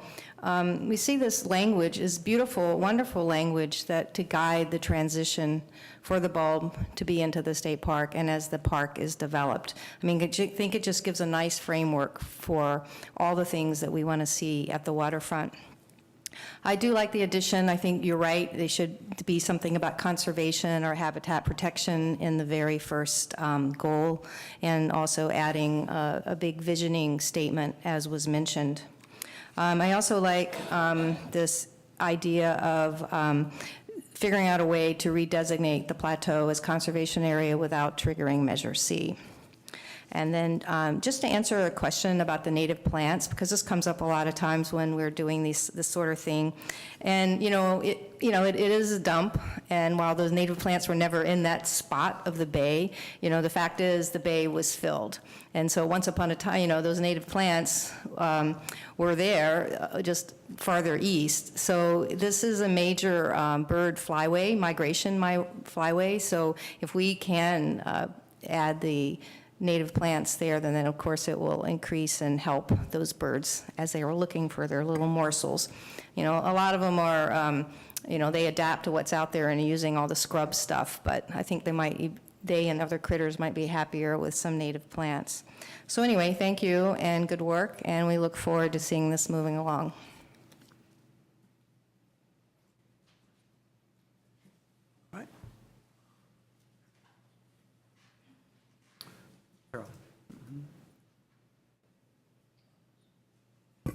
Hi, I'm Carol O'Keefe. I'm an Albany resident. I might not have enough time, so I did prepare some handouts. Unfortunately, there's only 6 of them. So Jeff, if you could pass that around, and I'll give you the one that I use for my comments and Carol, before you start, just 1 second.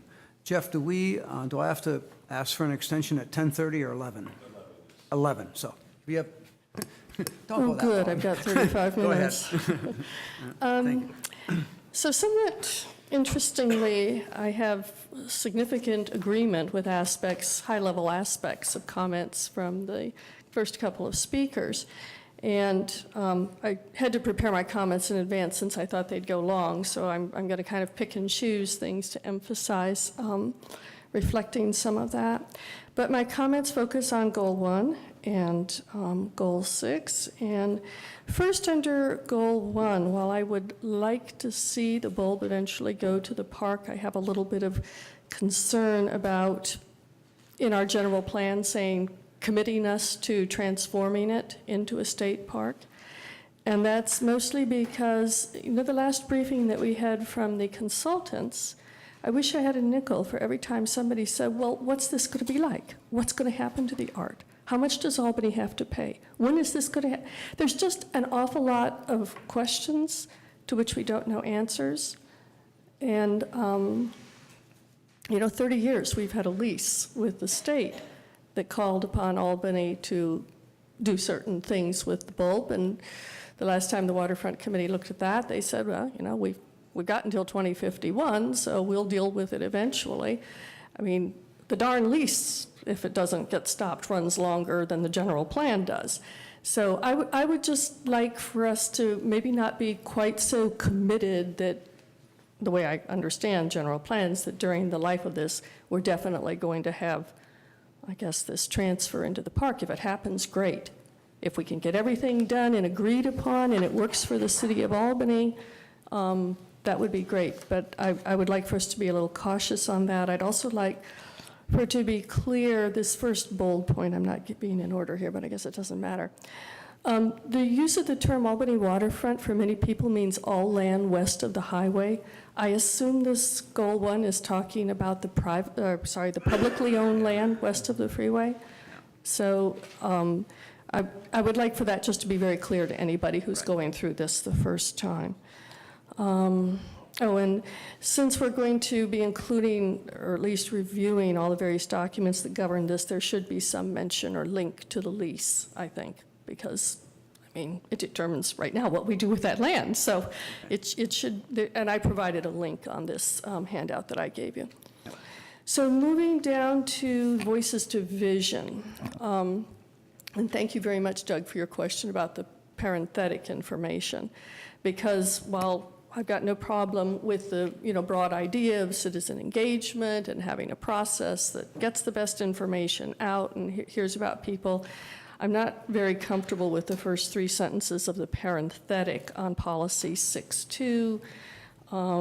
And I provided some information about why I'm not comfortable about that, and I don't have a problem with the overall inclusion or reference, but I don't think the general plan is where those specific items belong. And then, we do have Measure C.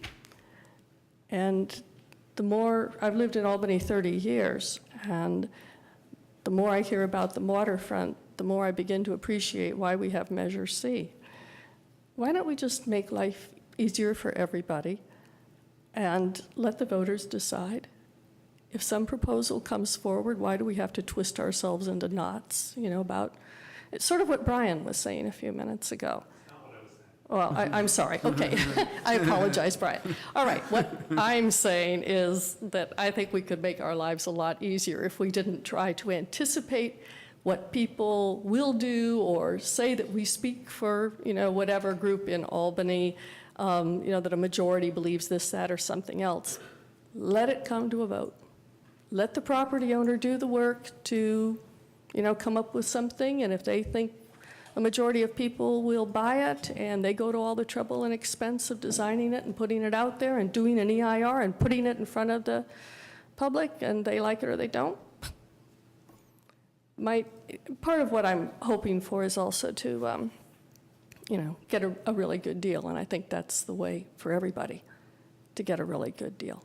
So to the extent that, I'm sorry, but I'm rambling, to the extent that that can be reflected in the general plan, I think that would be a better approach. Thank you.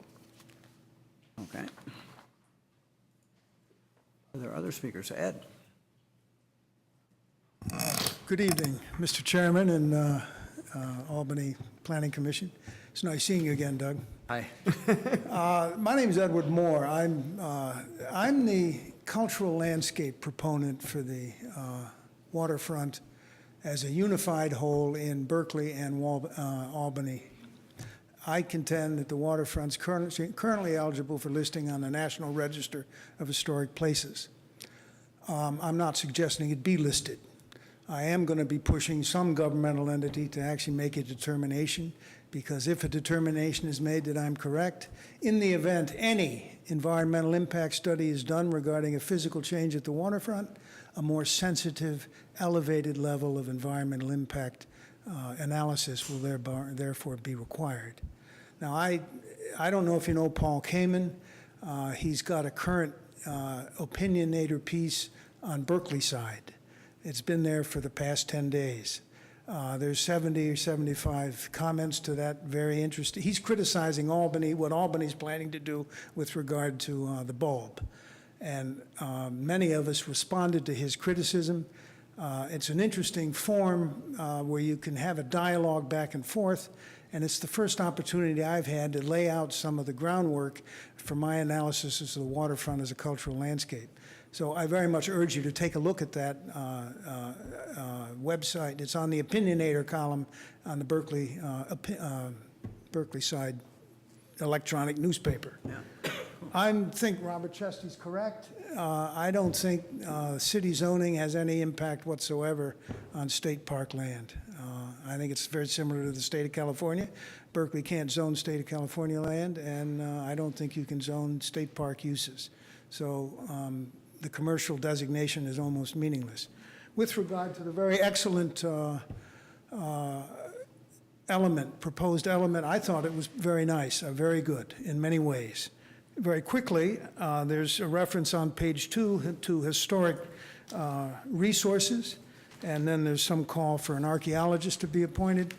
I'm aware of at least 2 environmental studies that have looked at the waterfront, and there are no archaeological resources out there. I could be wrong, and so that should perhaps be there. But you should be alerted to the fact that the term historic resources is a technical term, and it includes things like historic properties and properties that have high artistic value. These are the criteria which make it eligible for listing. So an archaeologist isn't necessarily going to know anything about either artistic value or historic buildings or anything else. On the last page, there's a reference to cultural resource designation. Well, no, it says you're going to document, there's a call to document the cultural resource features of the waterfront. Well, documentation will be nice, but it won't have the effect of a designation. What's needed in order to get the elevated environmental impact study is an actual designation by some governmental body that a particular area qualifies for listing under either the state or the federal registers. All right, let me back up for a second, because I have something that I'm much more concerned about that I want to address for a minute or two, and it's response to what I heard with regard to uses at the waterfront. Repeatedly in this document, and I've heard your consultant say repeatedly that the Fern Tiger study has come up with policies. The Fern Tiger study made no policy decisions whatsoever. It sidestepped the need for an environmental impact study by characterizing the Fern Tiger work as a planning study. And if it's a study, no one is authorized to make any policy determinations as a result of it, because policy determinations are something that have to be subjected to environmental impact analysis, and that was avoided. Now, I'm not a fan of what Fern Tiger did, and the reason I'm not a fan of what she did is because had there been an environmental impact study, alternatives would have been considered, and none were.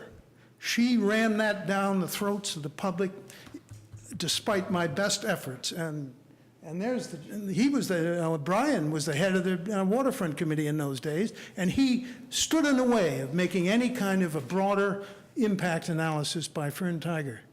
And it doesn't amount to much more than putting numbers on the Sierra Club plan for the waterfront development.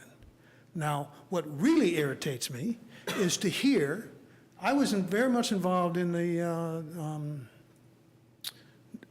national lab effort to put a national lab at the waterfront. And I was in favor of the national lab. I was opposed to the industrial complex and the housing that the owners, Stronach Group, wanted to bring along with it. Instead of a 2 million square foot laboratory, they were going to have a 4.25 million square foot development.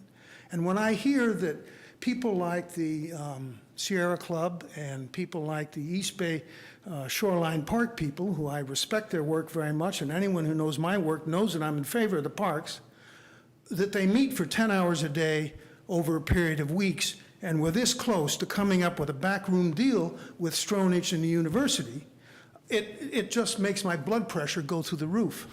The reason is because they are willing, apparently, to set aside 75% of the private property in exchange for a 4.5 million square foot development at the waterfront, including 12-story hotels, the whole thing.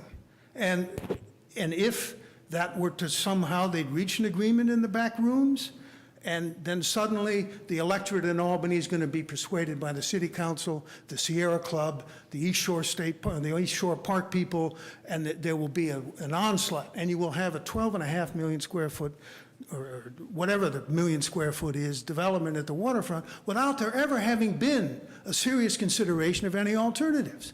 And the reason there were no consideration of the alternatives is because it wasn't done when the $500,000 Fern Tiger study was done.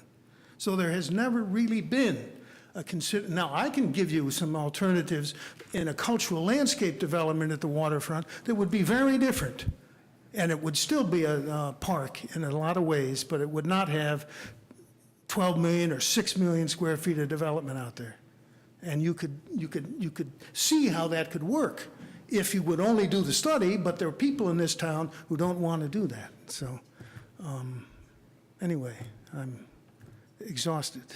It's nice seeing you. Thank you for listening. Let me ask you a question. And I'm optimistic that something's going to good happen here. Will you, let me ask you a question. I know it's really late.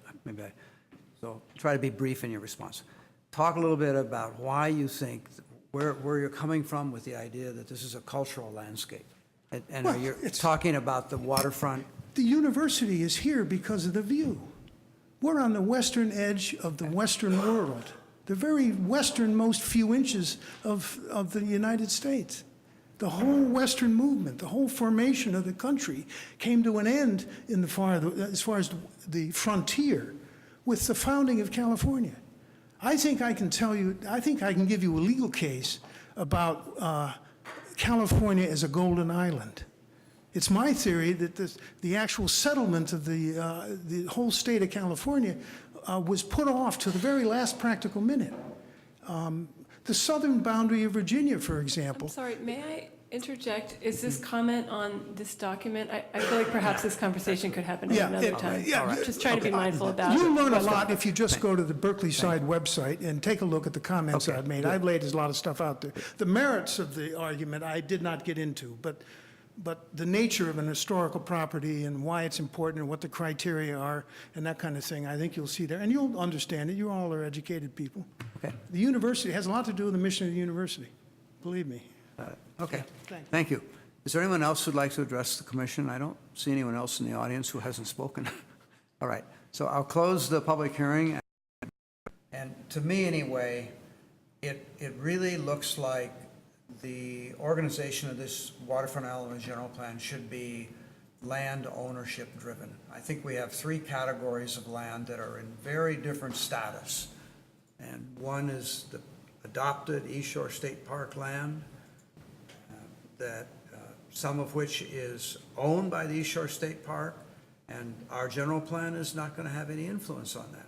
So those policies should reflect the East Shore State Park plan, sort of almost, end of sentence there. I mean, that's it. I would like to make some comments about that, but that's different. But then there's the Albany part that is still owned by Albany and is subject to the transition plan. And I kind of agree with Carol's comment is that maybe, at least right now, I'm not sure whether the general plan should automatically assume that the city of Albany is going to say, okay, East Bay Regional Park District, you can buy this land, or we'll give this land to you. That's all in negotiation right now, all in transition. And I think a number of policies in here were policies that were looked at in that focus on that transition process. And so I put those in a different category. And then there's the Golden Gate Fields land. And that's privately owned land. And it's not a part of the East Shore State Park now. And in fact, I think Carol had the same comment. I looked at the language for Goal 1, and you said transform the Albany waterfront into a state park. But I stumbled right there because the Golden Gate Fields may or may not be part of the state park. It's certainly not now. And so I don't think our general plan should assume that. And I think that we need to have a group of policies in here that would be of a different kind of level and a different sort of language and a different kind of focus for the land that's in the East Shore State Park. And so that's my overriding comment about the organization. And probably my other detailed comments, I could email you, and that would be fine. If I could maybe respond to that. To me, that comment might be best applied to goals 1 and 2, because the things like a goal to improve access, both on trails along the shoreline Right. and from the neighborhoods of Albany to the waterfront, to me, kind of transcend ownership of who owns You're the right. land. They're bigger, they're you're probably right. 20-year-long Yeah. issues. Okay. Or the protection of wildlife habitat. It really doesn't matter who owns the land in those cases. But things like the programming of recreational activities would probably be more affected by ownership. And so it may be that we can nuance goals 1 and 2. The Golden Gate Fields is already its own goal. So it may be that through some reorganization of the first 2 goals, there might be a way to kind of pull it apart by ownership. I'm a little hesitant in that this is a 20-year plan, and we're describing 2035. And so if the vision is not to have a unified state park along the waterfront, that's different than all the direction that all these documents have been pointing to. So I understand your point. I'm thinking of alternatives for how we can handle it in the most logical way. Certainly the text that comes before this will make that Yeah. distinction. I think your comment's well taken there, yeah. I would agree with the framework that Barry has as the overarching framework. And I think it is important underneath that to acknowledge some of the ownership issues. But Yeah. I like the framework you have. Yeah. Particularly like the access issues you mentioned. That's a good comment, I agree. I'd like to add, I think it's a really good document. I think it's really clearly organized, and I wouldn't like to see, I hear your point, but I think it can be framed with background information about the site ownership and then specifically addressed in the goals that vary based on ownership. My only comment is I really agree that the final bullet point in the Golden Gate Fields saying emphasize small-scale, local, sustainable activities really makes it sound like we'll only support like collective felting clubs that sell to Waldorf schools. It's just, it's so small the way that this sounds, and it seems to just preclude like educational use facilities or, other really desirable types of activities that there'd be broad-based support for there. It just seems so narrow. I certainly concur with that, and I welcome Brian's comments to that effect, too. Yeah, that's good. Yeah, the only comment I'll add is, no, I agree with what Susan was saying too about trying not to limit the actual or possible uses in the future. And I think the format or structure you have set up now, I think is intuitive, and I would support it. And I guess I also want to say that I support sort of Doug's intent and some of the speakers' intent that this waterfront element should be thought of and implemented in a way that addresses not only the current situation, but sort of possible future conditions or situations that might arise, however you may find in your expertise.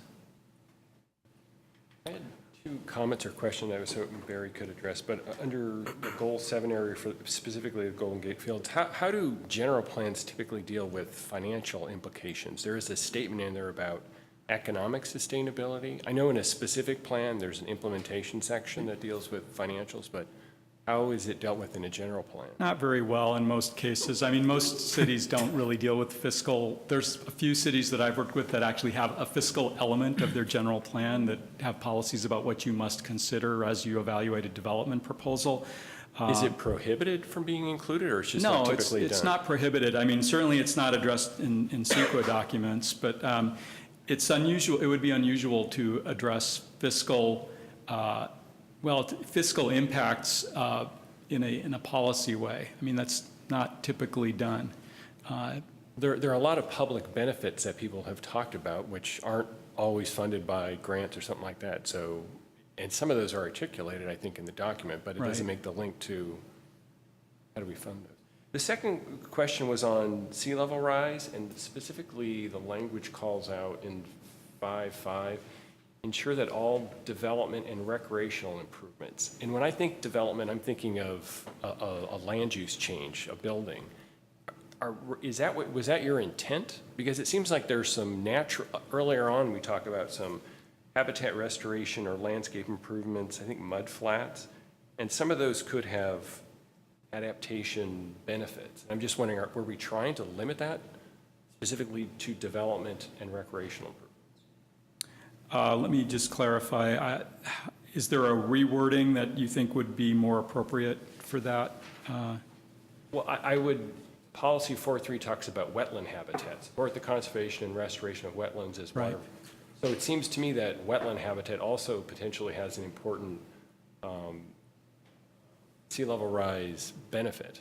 And I'm just trying to make the link between the policy statements. And then we have an action 5A, shoreline improvement projects, which seem to be more natural improvements.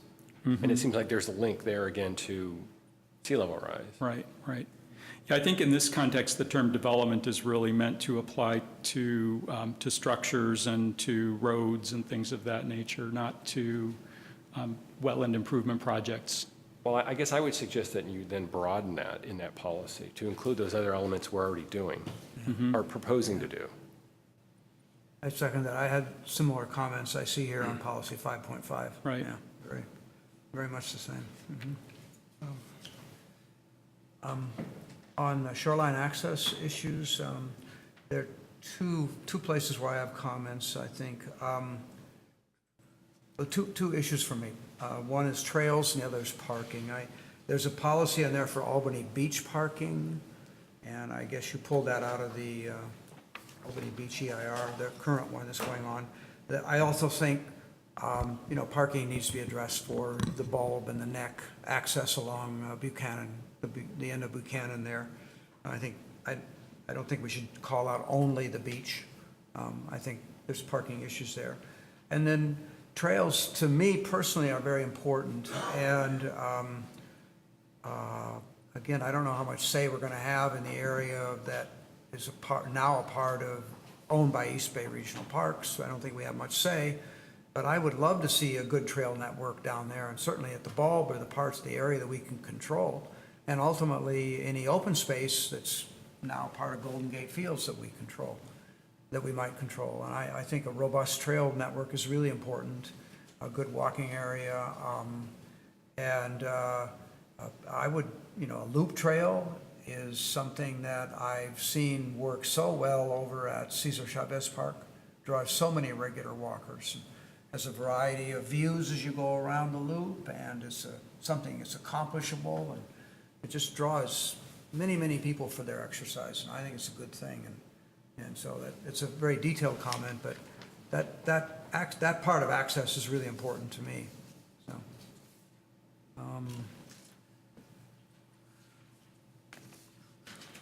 waterfront recreation, we had talks about hiking and camping, hiking and picnicking. We had a lot of illegal campers down there. It's a great place to camp, and maybe we could have managed camping too.